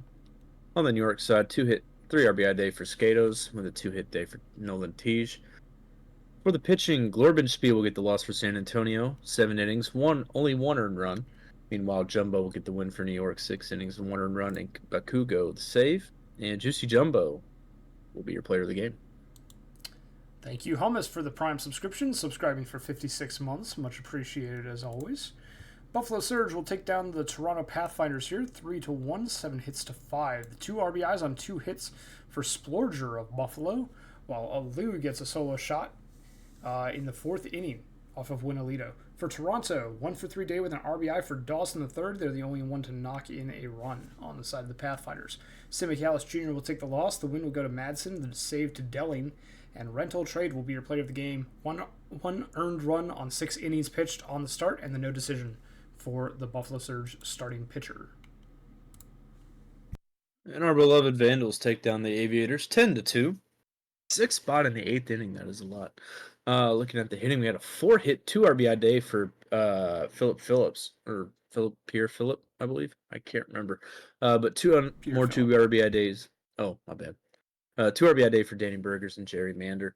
On the Outer Banks side, 2-hit day for Aaron Henry as well as O. Richards, and that is about it. Looking down at the pitching, Sheet will get the win. Holly Sheet, shout out to Bianca, will get the win for Vancouver, 7th of the season. Nasty will get the hold. Meanwhile, Lanky Schramm will get the loss for Outer Banks, and Pierre Phillip is your player of the game. Over to the Champions Conference, New Orleans will defeat Detroit 6-5, 10 hits to 7, 2 RBIs each for Steelflex and Bullworm on the side of New Orleans. For Detroit, 2 RBIs for Ruiz and 3 RBIs for Holden Jam. Jackson will get the win. Tank the save, their 13th of the season, and Nudes will get the loss. Dash Jackson will be your player of the game. 2 unearned runs over 6 innings pitched. My beloved Apex. We lose again, 6-1 to the Toros. 2-hit day for starting pitcher, 3 for 4, 2 RBIs for Unruly Rowdy Diamonds or Clear Not Cloudy. On the Apex side, not much going on. Hey, 2 walks for me, 2 hits for Harry Callahan.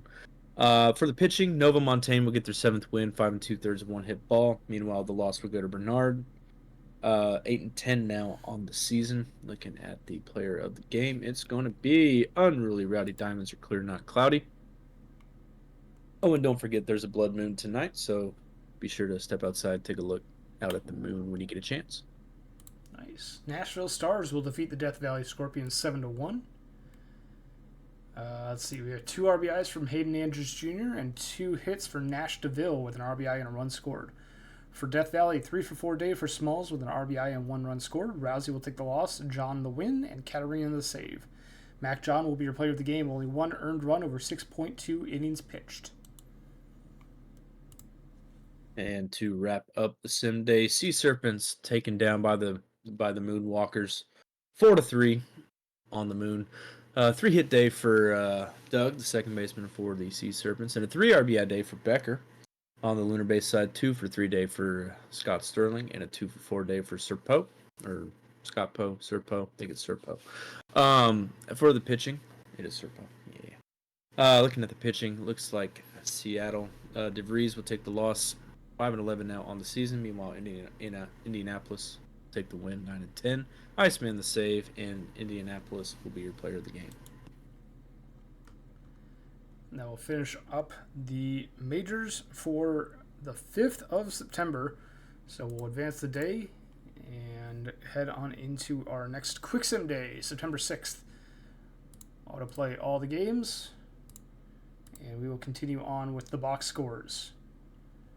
First up, we have Boise defeating Providence 12-6, 17 hits to 8.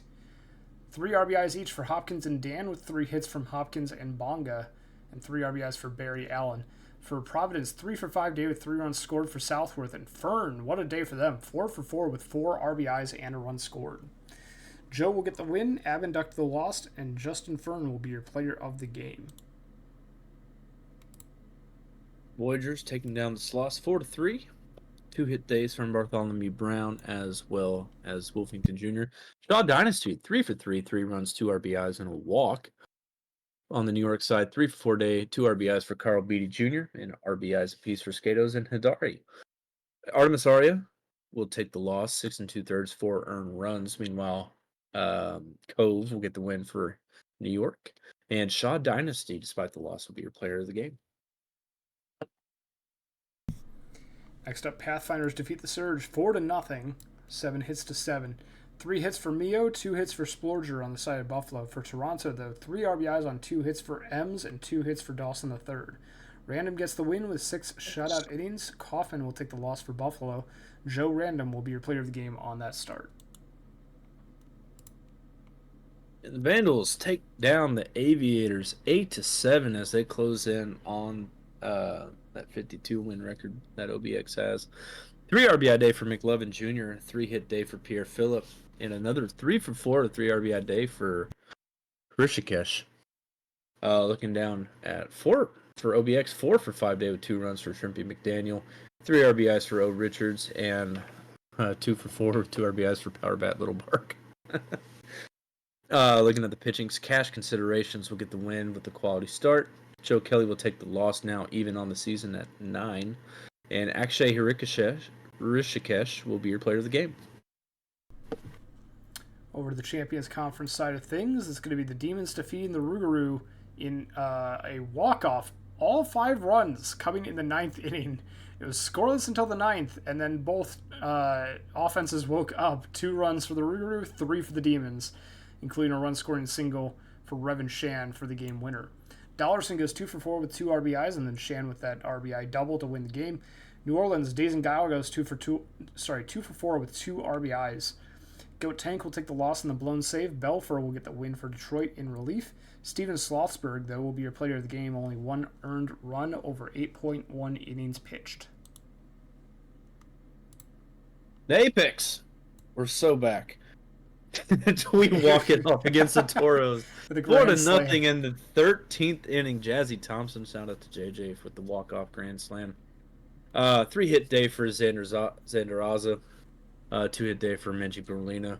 On the Indy side, 2 hit day for D. Fernandez and Callahan, but 3 hits for Brian Payne, 2 for Chef Gagne, and a 2 for 5 day with 4 RBIs to Jazzy Thompson. On the pitching side, looks like no decision to go to either starter, but Calgo will get the loss on Cancun. Luna Ortiz the blown save, but Calm Chicken will get the win. They're 6-0 on the season as a reliever. And Ichibod Crane Pool, 7 innings, 1 earned run, 8 Ks is your player of the game. Next up, Death Valley defeats the Stars 3-2. We have 3 for 4 day for Mom Spooner with an RBI and a run scored. For Death Valley, 2 for 4 day for Smalls with 2 RBIs and 2 runs. Bumus will get the win. Quality start for them on the start for the Scorpions. Cramblin will get their 5th save, and Ziegler will take the loss for Nashville. Smalls will be your player of the game for this one. And to wrap it up, Space Rangers take down the Sea Serpents for 1 more. Walking it off here in the 9th with a walk-off walk. 2 hit day for Becker, 2 for 4 with 3 RBIs for Commander Warsmoke, and a 3 hit day for Philip Reese, Pee Wee Reese, I believe. But on the Lunar Base side, 2 for 4, 3 runs for you, AJ. Good job. 3 RBI day for Rock Eater, and a 2 hit day for Serpo. Telfair will get the loss in relief for Seattle, the dreaded loss blown save combination. Meanwhile, Johnson will get the win for Lunar Base, and player of the game is AJ. Seeing you. My player's been diving off a cliff recently. He needed that. Over to the minor leagues. Quick sim these as well. Starting off with the Dillos defeating the Flamingos 7-2. Revenge for killing their 4-game win streak. And they're back on a 1-game win streak now. 2 hits and an RBI for Dinger on the side of Florida. For the Dillos, 3 hits, 2 RBIs for Drome, and 3 hits, 3 RBIs for Love. Smith will get the win, only giving up 2 earned runs over 7.1 innings pitched. Lilo Pelikai will take the loss for Florida, and Jordan Love will be your player of the game. Swiss Steeds taking another one from the Ranas, now down 2-1, getting walked off by a single. Only 3 hits for the Swift Steeds. 1 for McKinley, 1 for Mizushima, and another for Ramirez. Meanwhile, Puerto Rico 2 for 4 today with a run for Hitchcock and RBIs for Bullfrog and Frog. No decision for either starter, but We're Trouble gets the loss in relief. Meanwhile, Barry gets the win for Puerto Rico, and player of the game will be probably a pitcher. Batting practice, Puerto Rico starter. Honestly, a 4 ERA for a bot in the minors as a starter, not bad. Yeah, not bad at all. 7-6 win for the Lemurs over the Firehawks. 3 hits for Wellerman Jr., 2 RBIs each for Mihire and Harris on the side of California. For Louisville, 3 hits for Pink and 2 RBIs for Moore Jr. and Kwanzaa. The win goes to Crown in relief for Louisville. Baco Jr. will take the loss for California, and Jenny B. Pink will be your player of the game. Yeah, Rada, right? Ooh. So, Cats take down the Wheelers by the way of Gnome Child, going 3 for 5 with 4 RBIs, 3 home runs. Ford Lincoln Mercury also going 4 for 4 as well. Not going to be forgotten about. On the side of Anchorage, 3 for 4 for Zenbo Brisk with an RBI. But Michael Dion, the second, will get the win for Kansas City. Wesley Hold. Meanwhile, Peace will get the loss in Anchorage. And Gnome Child will tie the minor league regular season game record for home runs with 3. It's weird. Not a single 4 home run game has happened yet. A couple of Ranas fans in chat. I unironically want everyone to be a fan of the Puerto Rico Ranas. 2-1 victory for the Bears. One of these days they will have a not last place season as a team of bots, and we will be here for it. 2-1 victory for the Bears over the Kingpins. We have a solo home run from Tatton on the side of Chicago. For Bruce City, 2 hits for Tweedlecock and 1 RBI for McThick. Wheeler gets the win, Baba the save, the loss will go to Votto, and Chad Innings Eater will be your player of the game. I'll finish up the minor leagues for September 6th, so we will go ahead and advance the day to September 7th. Our final streamed game of the day is going to be the Vancouver Vandals, 50-51 on the season, versus the Outer Banks Aviators, 52-49. Very close in terms of records. OBX had an 87.2% chance of making the playoffs coming into today's stream. Vancouver's been on a hot streak, though. Let's take a quick check as to where they're at here. Outer Banks now down to 75% chance of making the playoffs, and Vandals up from 9% to 9.9% to 22.1% going on that 3-game win streak. Definitely helping them out quite a bit here as the Aviators are on a 2-game loss streak. We'll see if the Vandals can continue to close the gap on the Aviators, or if Outer Banks will pick up a win here and widen that gap a little bit more. There will only be 6 more games of the season after this one, if I'm not mistaken. I believe this is game number 100 for the because I think the last stream is 6 games, and that's on Saturday. So, and this is our last stream game of the day. There should be a quick sim for just travel day tomorrow, I believe. So, only a few games left in the season. And we have the Vandals versus the Aviators. Pretty evenly matched down the head-to-head here, Scud. What are you thinking for this one? I think this looks like the matchup, my last postseason matchup when I was GMing the Vandals with OBX in Vancouver. Bias aside, I mean, I think looks like both starters are having practically the same season. We'll see which one comes out on top. OBX looking a little top heavy as far as the favor. Not the favorite, but the odds go. But Vancouver got a little bit more depth at the bottom of the lineup. I think it'll be close, but honestly, I'm going to pull for the Vandals here. All right. Well, Streamer's Curse has been locked in. Andy Bean's on the mound for the Vandals. Kim Ji Woo on the mound for the Aviators. Scott, do you want to take us through this the first half of this one? Sure. Now I'm ready for that angry DM from Cody. Okay. Take it away. Sounds good. Oh, hold on. Let's adjust this first. Oh, no, I can do it. Oh, Whoops. Oh, here we go. We're oh, no. Did pause it. Okay. Nope, it's not paused, but we'll Brooks Walker leading us off, and that's going to be a base hit over the head of the shortstop, as that'll be the lead off single to get us started here. Enrique Von Caliente, one on, no outs here. Did not, still haven't paused. Oh, did we pause? No, we did pause. Oh, damn. I'm just trying to fix it. I was having fun. Someone in spring training should do one of the views like that, but not in a That'd be season fun. game. Enrique Von Caliente is going to strike out for out number 1. Brings up McLovin Jr. as Brooks Walker takes off, steals bag number 63. McLovin will strike out, bringing up Pierre Phillip. Hot hitting right now. See if he can cash in or RBI here. First pitch swinging. There's a ground out to second base. Cannot. And we'll head to the bottom half. 0-0. Aria Harper recently attained a 100 stolen base season. Will go down looking. Jorge Garbanzo, this with one out. We'll get a base hit in the left field. Won't stretch it into a double. And I'll bring up Shrimp McDaniel. There is a base hit into the somewhat gap as that goes into center field. And that'll score a run as Shrimp McDaniel scores Garbanzo from first on that RBI double. Brings up Murphy. Gets a base hit in the left field. Will they send the runner? They do, and that'll be make it a 2-0 ball game. I really did curse y'all. My bad.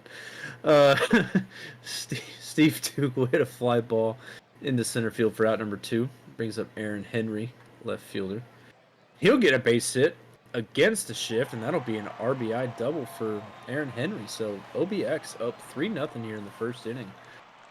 Brings up Satchel Richards. Meanwhile, Aaron Henry will steal third for stolen base number 53. But Richards will line out to the right fielder. Oh, is that an angry DM? Nope. Anyways, top of the first we go. Danny Burgers will take the walk. Get us started here. Jerry Mander, 1-2 pitch.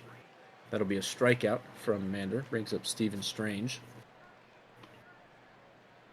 1-0 pitch. There's a pass ball, or wild pitch, sorry, not the catcher's fault. But 3-0 pitch, and that'll be a base hit from Steven Strange, and that'll be the first run of the game for Vancouver. Make it a 3-1 ball game. Now Rishikesh, the catcher for Vancouver, will strike out swinging for out number 2, so 1 on 2 outs here for Lansdale. First pitch swinging, ground, fielder's choice to the shortstop, and the inning is over. One dog power bat Little Bart will strike out, I believe, for out number 1, or that was a very quick line out. Beckett Brooks will ground out to the third baseman for out number 2. And Aria Harper will diving play by the center fielder, save a run or a hit, not a run yet. But that'll end the inning. Brooks Walker leading us off at the top of 3. And there is a base hit, loud. Never mind, not a base hit. Sorry. They caught it. That's out number 1. Enrique Von Caliente will strike out for out number 2. Brings up McLovin Jr., the first baseman for Vancouver. 2-0 pitch, and he's swinging. And that'll be foul and the wickedest arc ever. It was worse slice than my golf swing. But that'll be the third out of the inning as we head to the bottom half of 3. Jorge Garbanzo getting us started with a base hit in the left field. So 1 on, no outs here for Shrimp McDaniel. Full count. That'll be a walk, so 2 on, no out here for Murphy LeSwift. First pitch swinging, that'll be a base hit in the left field. They won't send the runner, so we have no outs and bases loaded here for Steve Duke. 0-2 pitch, and that'll be a high pop-up. That's an infield fly, so nobody's going anywhere. Aaron Henry, 1-2 pitch. There's a strikeout, so bases loaded. 2 outs, Satchel Richards up to the plate. 2-2 pitch. And he gets out of it. Shout out to Andy Beans for getting out of that jam there. Bases loaded and no button scoring. Top of 4, Pierre Phillip getting us started. 1-1 pitch. There's going to be a base hit that goes all the way to the right center field wall as there's a leadoff double from Phillip. Going to Danny Burgers in the 5-hole. Runner in scoring position. He'll take a walk as there's 2 on, no outs here for Jerry Mander. 2-2 pitch, and there's a strikeout looking. There's 1 gone, so now the double play, very importante. As there's, never mind, it goes away. That one was a pass ball. And then there's a base hit from Steven Strange. He has 2 RBIs this game. And it's now 2-3 OBX. Rishikesh get a fly out in the left field. They don't send the runners, so runners at the corners, 2 outs. As Lansdowne will strike out, strand those 2 runners. But Vancouver scratches one across and inches towards tying this one up. See how OBX responds. Little Bark will ground out to the second baseman. Beckett Brooks, 1-0 pitch. That'll be a base hit in the left field. Aria Harper, 1-2 pitch, and there's a strikeout swinging for Harper, so that's out number 2. Now Garbanzo. That'll be a ground ball to the second baseman, playing just behind the second base bag, and that will end the inning. So we head to the top of 5. See if Brooks Walker can get anything started for the Vandals here. And they won't, as they fly out center field. Von Caliente, the second baseman, 1 out.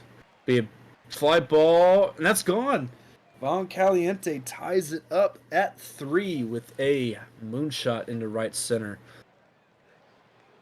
His 22nd of the season now.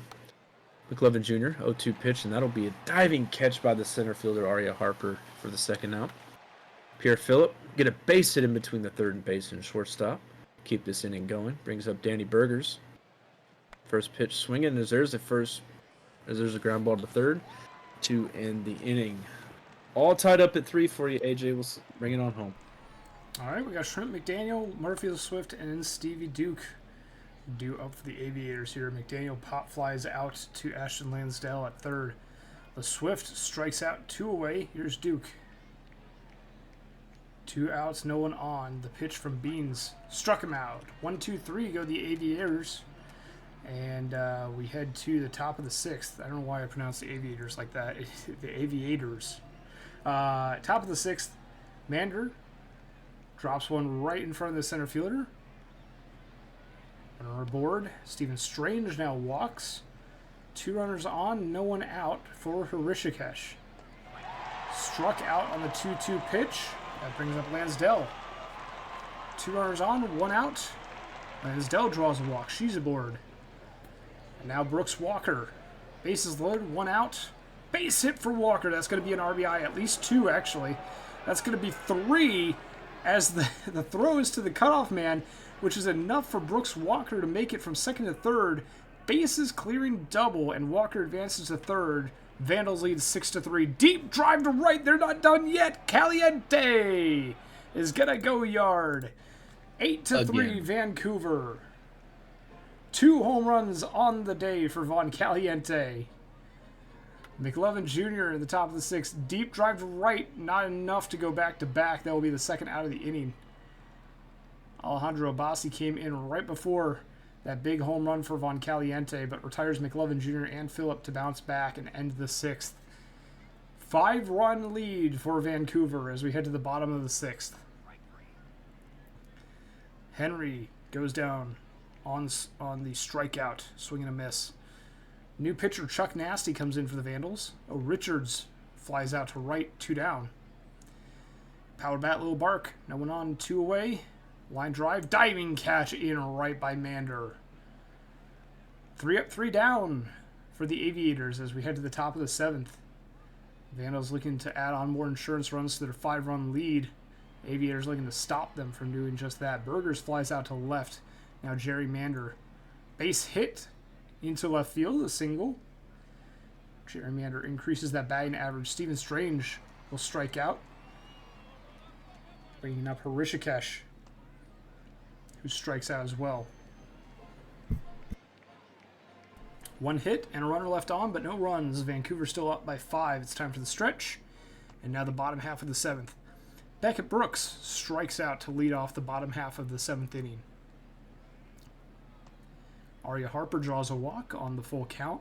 48th walk on the season. They have 100 stolen bases, and they're going for number 101. There it is. 101 stolen bases on the season. As Garbanzo strikes out, McDaniel will ground out to end the inning. And we head to the top of the 8th. Lansdale will start things off. 0 for 2 today, but she's going to get on board for this one. 1 for 3 with a double. We had no one out. Runner in scoring position. We head to the top of the order now with Brooks Walker. Base hit. That's going to bring home Lansdale. Walker digging for second. Safe with no throw. Vandals get another one. 9 to 3 now is the score. Von Caliente flies out to left field. And now McLovin Jr. with a runner in scoring position. 1 away. Just going to ground out to the shortstop for that at bat. And now Pierre Phillip. Fridgetopf Nansen, the new pitcher. And immediately surrenders a RBI single to Pierre Phillip. 10 to 3 in favor of the Vancouver Vandals. Welcome to the show. And now it's Danny Burgers. Burgers is getting on board with a single now. But a fielder's choice grounded into by Mander will end the inning. Vandals tack on 2 more to increase their lead to 7. It's a 10 to 3 ball game heading to the bottom of the 8th. Max Velo coming in to pitch for the Vandals. Immediately walks the leadoff hitter LeSwift. Duke grounds out, but advances LeSwift onto second base. Henry strikes out. Runner on second for O. Richards with 2 away. Struck out as well. They're going to leave it all to the 9th. OBX will have to score 7 runs in the bottom of the 9th just to stay alive in this game. Possibly more if Vancouver tacks on more here against Nansen. Strange will strike out. Hrishikesh now. No one on, 1 away for Hrishikesh. Drive to left field. Not quite back to the track. Henry will pull it down. 2 away. Lansdale pops that one up right side. Easy grab for the first baseman, Duke. Vancouver goes down in order. And we head to the bottom of the 9th. Aviators need 7 runs just to tie it and send it to extras. 8 to walk it off. Power bat Lil Bark. Flies out to left. 1 away. Becky Brooks, ground ball. That one's out number 2. Aviators down to their last out. It's going to be near impossible to get this one back from the Vandals. Harper will get them closer, though, with a home run. Make it a 10 to 4. Aviators aren't quite done yet. They're still down 6 runs and only have an out left, though. Garbanzo will strike out to end the ball game. It's going to be a 10 to 4 victory for the Vandals. OBX scored all of their runs in the first, with the exception of that solo shot in the 9th by Arya Harper. 10 to 4 the final. The win goes to Andy Beans. The loss will go to Kim Ji Woo. And the player of the game is going to be Brooks Walker with 4 RBIs on a 3 for 5 day.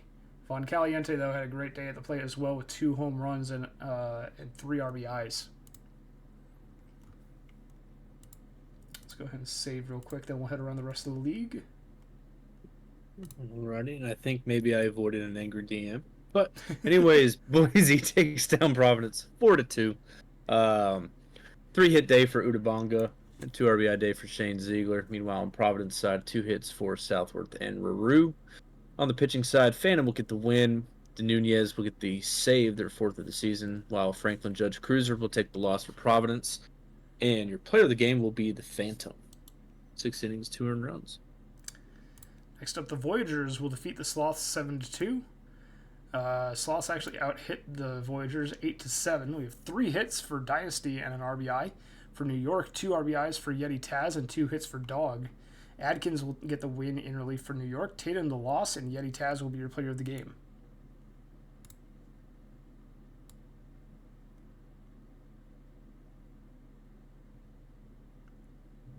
Scud? Oh, so sorry. I zoned out. Toronto takes down the Surge 3 to 1. 2 for 4 day for Bambino, and RBIs for Shadow, Hernandez, and Wallach on the Buffalo side. 3-hit day for Kerry Kelly, and a 2-hit day for J.C. Tomlin and Alou. For Toronto, Benico gets the win, 8-8 out now on the season. Park will get a hold, a miss will get the hold, and Sim McCullers their 4th save. Meanwhile, Brigham Irons, who just threw a complete game on their last start, now will take the loss here. Not a quality start. It is a quality start, though, and they will also take player of the game honors. 6 innings, 2 earned runs, 7 Ks. Somehow beats 6 innings, 1 run, 1 K. Just the 4 walks hurt. We saw the Vandals Aviators game, so over to the Champions Conference. Lunar Base will get a 3-0 victory over the Sea Serpents. We have 2 hits for Wellerman on the side of Seattle, 2 hits, 1 RBI for Zaxaquil on the side of Lunar Base, and Rock Eater will get 2 hits as well. Ford gets the win with 7 shutout innings. Johnson gets the save, their 7th of the season, and McQueen will take the loss for Seattle. The Apex take down the Toros 4-3 in a 3-run 9th inning. For the hitting, look very top heavy. One hit at the piece for starting pitcher and Murphy. Meanwhile, Menji Brolina to go 2 for 4 with 2 runs on the Indianapolis side. 2 for 5 with 2 RBIs for Enderman, and a 2-hit day with an RBI for D. Fernandez. 3 hits for Brian Payne. For Cancun, Cowgill will get the hold. Meanwhile, Cotswell will get the lost blown save.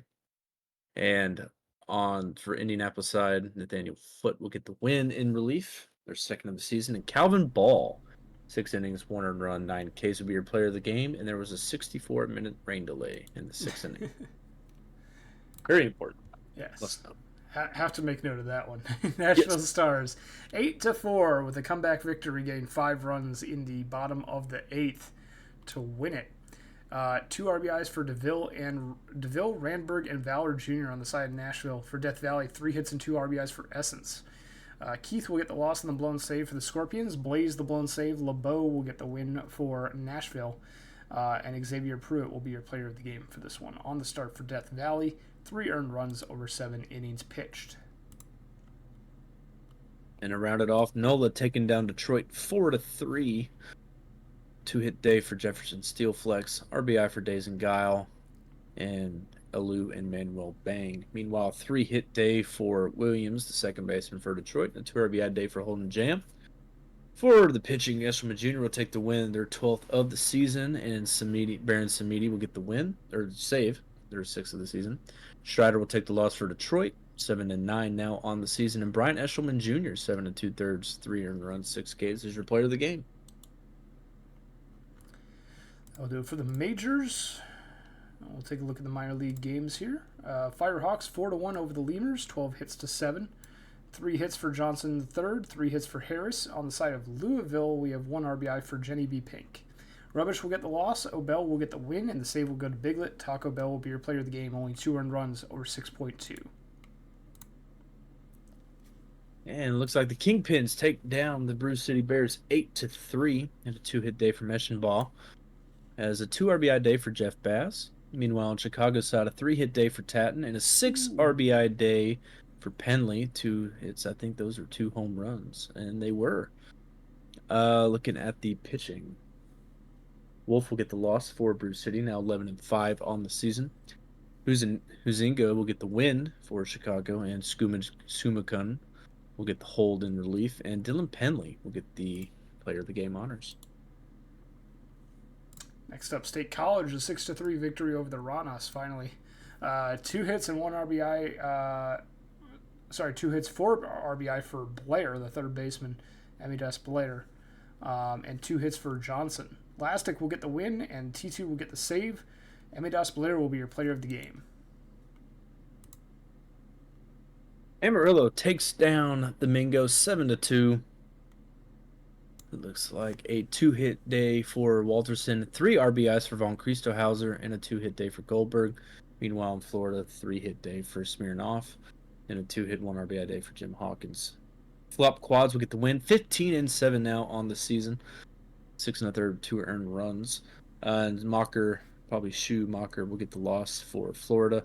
Stu Mocker. Oh, well played. 5-9 now on the season. I know. I got maybe a little bit of F1 history got taken for a spin.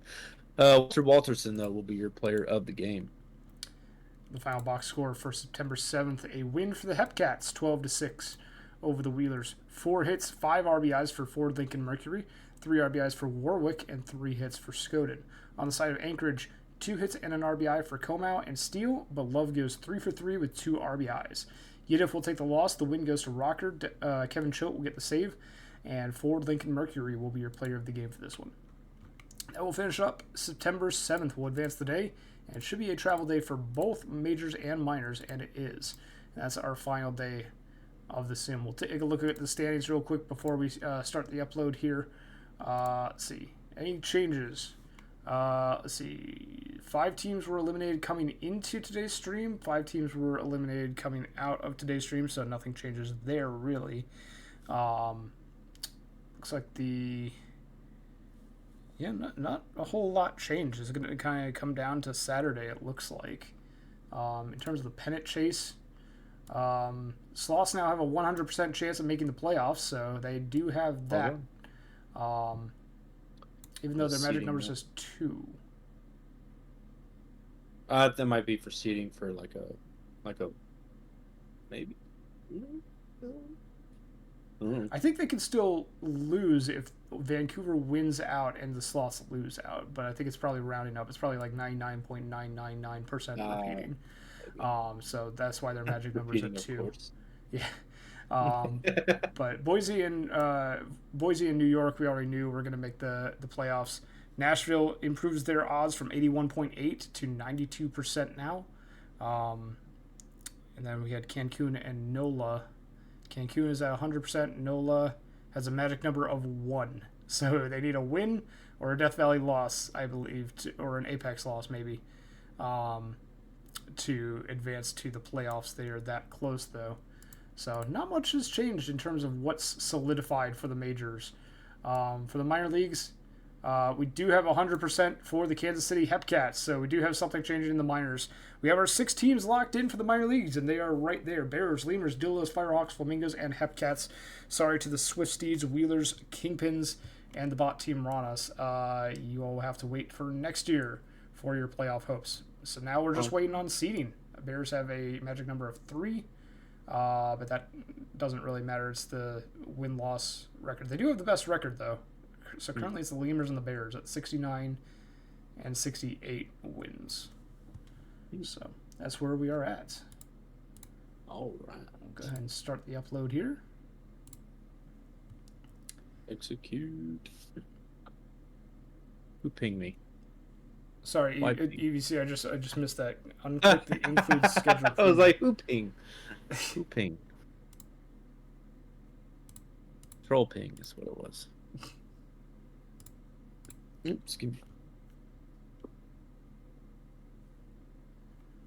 All right. So, a couple of housekeeping things. First off, big thank you to the mods for moderating tonight, and big thank you to chat for sticking around to this point. And, of course, as always, big thank you to you, Scud, for co-hosting tonight. I hope you had fun. Always have fun. Excellent. I haven't had time in a while. Now I've had time. I was like, I want to get back in the set. Nice. Happy am. It's always a blast. Yeah, glad to have you back in the booth. Oh, yeah. It's always a fun time. Upcoming streams. Tomorrow, March 14th, first Prospect League stream of the Prospect League season. Tune in tomorrow night at 7 p.m. Eastern Time. Nosbase and Max LP will be taking you through the first Prospect League stream of the season. And then on Saturday, we have the playoff race stream. So to see the majors shake out and to see who in the minor leagues will get that first round bye, because that's really all the minor leagues are playing for at that point is the first round bye. Tune in at 6 p.m. Eastern on Saturday, March 15th, for the playoff race stream. Tita Destroyer and Max LP will be taking you through that one. And then we have the playoffs, as usual, Tuesday, Wednesday, Thursday. It will be It's Tim G on Tuesday, Hacob on Wednesday, and myself on Thursday. And then Hacob and Moosey will be taking the 2 World Series streams. All of that is subject to change, but that is the potential preview for those upcoming streams. And then, of course, Prospect League is happening in between on the days when we are not doing playoff streams, Sunday, Monday, Friday of next week, and tomorrow as well. That is what is upcoming. Other than that, Ask the booth. Sorry? Ask the booth. Yeah, ask the booth. Any questions from chat, or anyone excited for playoffs? Hoping that your team does well. I have a question for you, Scud. My friends and I were having a discussion about what the best cereal is today. What's your favorite cereal? French Toast Crunch. Really? French Toast Crunch, not Cinnamon Toast Crunch? Okay. Not Cinnamon Toast, French Toast Crunch. Okay. I can drive with that. It's addictive. There's no way I can have any less than 2 bowls in a sitting of that. Honey Honey? Shreddies? What is that? My reaction too. What is a honey shreddy? Is that like What like a honeycomb kind of deal? is Rabbit, please enlighten us on this. I have no idea. The Why does the people sim and the hate people. OBX this week? Good question. It's Ask the every week. sim. It's not just this week. Captain Crunch is pretty good. I like the Captain Crunch Oops All Berries because the regular Captain Crunch hurts the roof of my mouth. God, it looks like Wheaties and Chex decided to make a cereal. I'm sure it's good, Rabbit, but man, they really box it boring.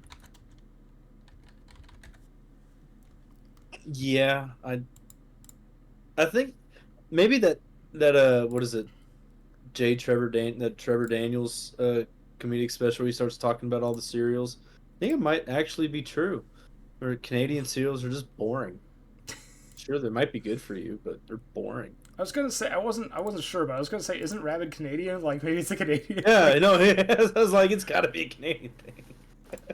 I went to the UK a few years ago, and they like specifically London, and their cereals are so different. I It's don't so want to weird. know what their cereals are because I don't know. They put baked beans on everything. I'm inclined to think that their cereals aren't exactly amazing. My eyes were open to just how sugary American cereals are in comparison to the rest of the world. Because like we struggled to find like a cereal that was like sweet in London. It was bizarre that we just couldn't find it. We found Okay, one box. That was it. But yeah, EVC, have you had ranch style beans on Texas toast? Like those kind of beans on toast, those are good. I, Bland baked beans on what the British call toast? Eh, no, I I'm good. I know you don't mean this, but when you said ranch style beans, I was thinking ranch dressing. I was like, that Oh sounds no, and wrong. it's got to be the ones with the It's got to be the ones with the jalapenos in them. Oh, so good, dude. So good. But that's a southern delicacy. My favorite cereal is a very obscure one that has been discontinued, unfortunately. No. Yeah, it's a sad day. Well, tell us. Maybe I remember it. It's the Kellogg's Cinnabon cereal, like the Cinnabon cinnamon roll brand. They made a cereal with Kellogg's, and it was the best cereal that I've ever had, bar none. Shoot, I can't even find a Google Images picture of it. I can find Cinnamon Toast Crunch loaded, as if that needed to happen. I guess they fill. I guess they stuff the individual pieces of cereal with sugar. Oh wait, no, vanilla cream filling. Huh? I've been out of the cereal. Oh, here it is. Dude, those look good. I can see why you like it. That looks amazing. I do the weird thing where I take the cinnamon toast crunch and mix it with cookie crisp. That is amazing. If you've ever wanted to spice up your cereal game, I feel like cinnamon and chocolate. Well, I mean, I guess go yeah, so well they together. could go well together. Yeah, I could see that. Why have cereal when you have a Taco Bell sausage AM crunch wrap? Because that's Touche. more expensive. To be fair, I eat most of my cereal at night, not in the morning. I eat cereal as a dinner, not I as a not as a breakfast. my friend No. my friend said that he prefers Cheerios with raisins and bananas as his main breakfast, and I when he sent that message, I misread it and thought it said Cheetos with raisins and bananas, and I immediately thought he was just a psychopath. I would have thrown up. Who needs breakfast when you have coffee? Exactly. Coffee only. I don't like coffee. That was a loud silence. Mm. You don't like coffee. Yeah, It's- I am not a coffee fan. That's fair. We're all entitled to opinions. Cheetos with strawberry ice cream. Very That- bold of you to admit that. That's I might have kept that to myself. if No, you're I'm okay, sure. I'm sure there's weirder out there, and you know what? It probably doesn't taste that bad, but you'll just never see me try it. if you are an ice cream fan and you like vanilla and like you have vanilla ice cream at home, try vanilla ice cream, but put black pepper on it, like table salt and pepper. Like take black pepper and just sprinkle it on your vanilla ice cream. Brings out the So flavor. the file's not done yet, but we're gonna end the stream right here after that. After that heresy that we've just heard. It's been great. No, I'm gonna cut it off right there. Brings out the flavor. I swear. No. Everyone try it. Everyone go try it. No talking smack until you tried it. I can't. No. In good faith, I can't do it. Brings out the vanilla flavor. No, Oreos or cookie dough, those bring out the vanilla flavor, not pepper. Try it. See, EBC No. gets it. Mm-mm. Of course, maybe I shouldn't be hitching my wagon to the guy who just said Cheetos and strawberry ice cream go together, but Amen. salt on a watermelon brings out the sugar. That's okay. I've heard that one before. Wait, what brings out the? Hey, oh. I got Okay, more defenders. I got more defenders. Look.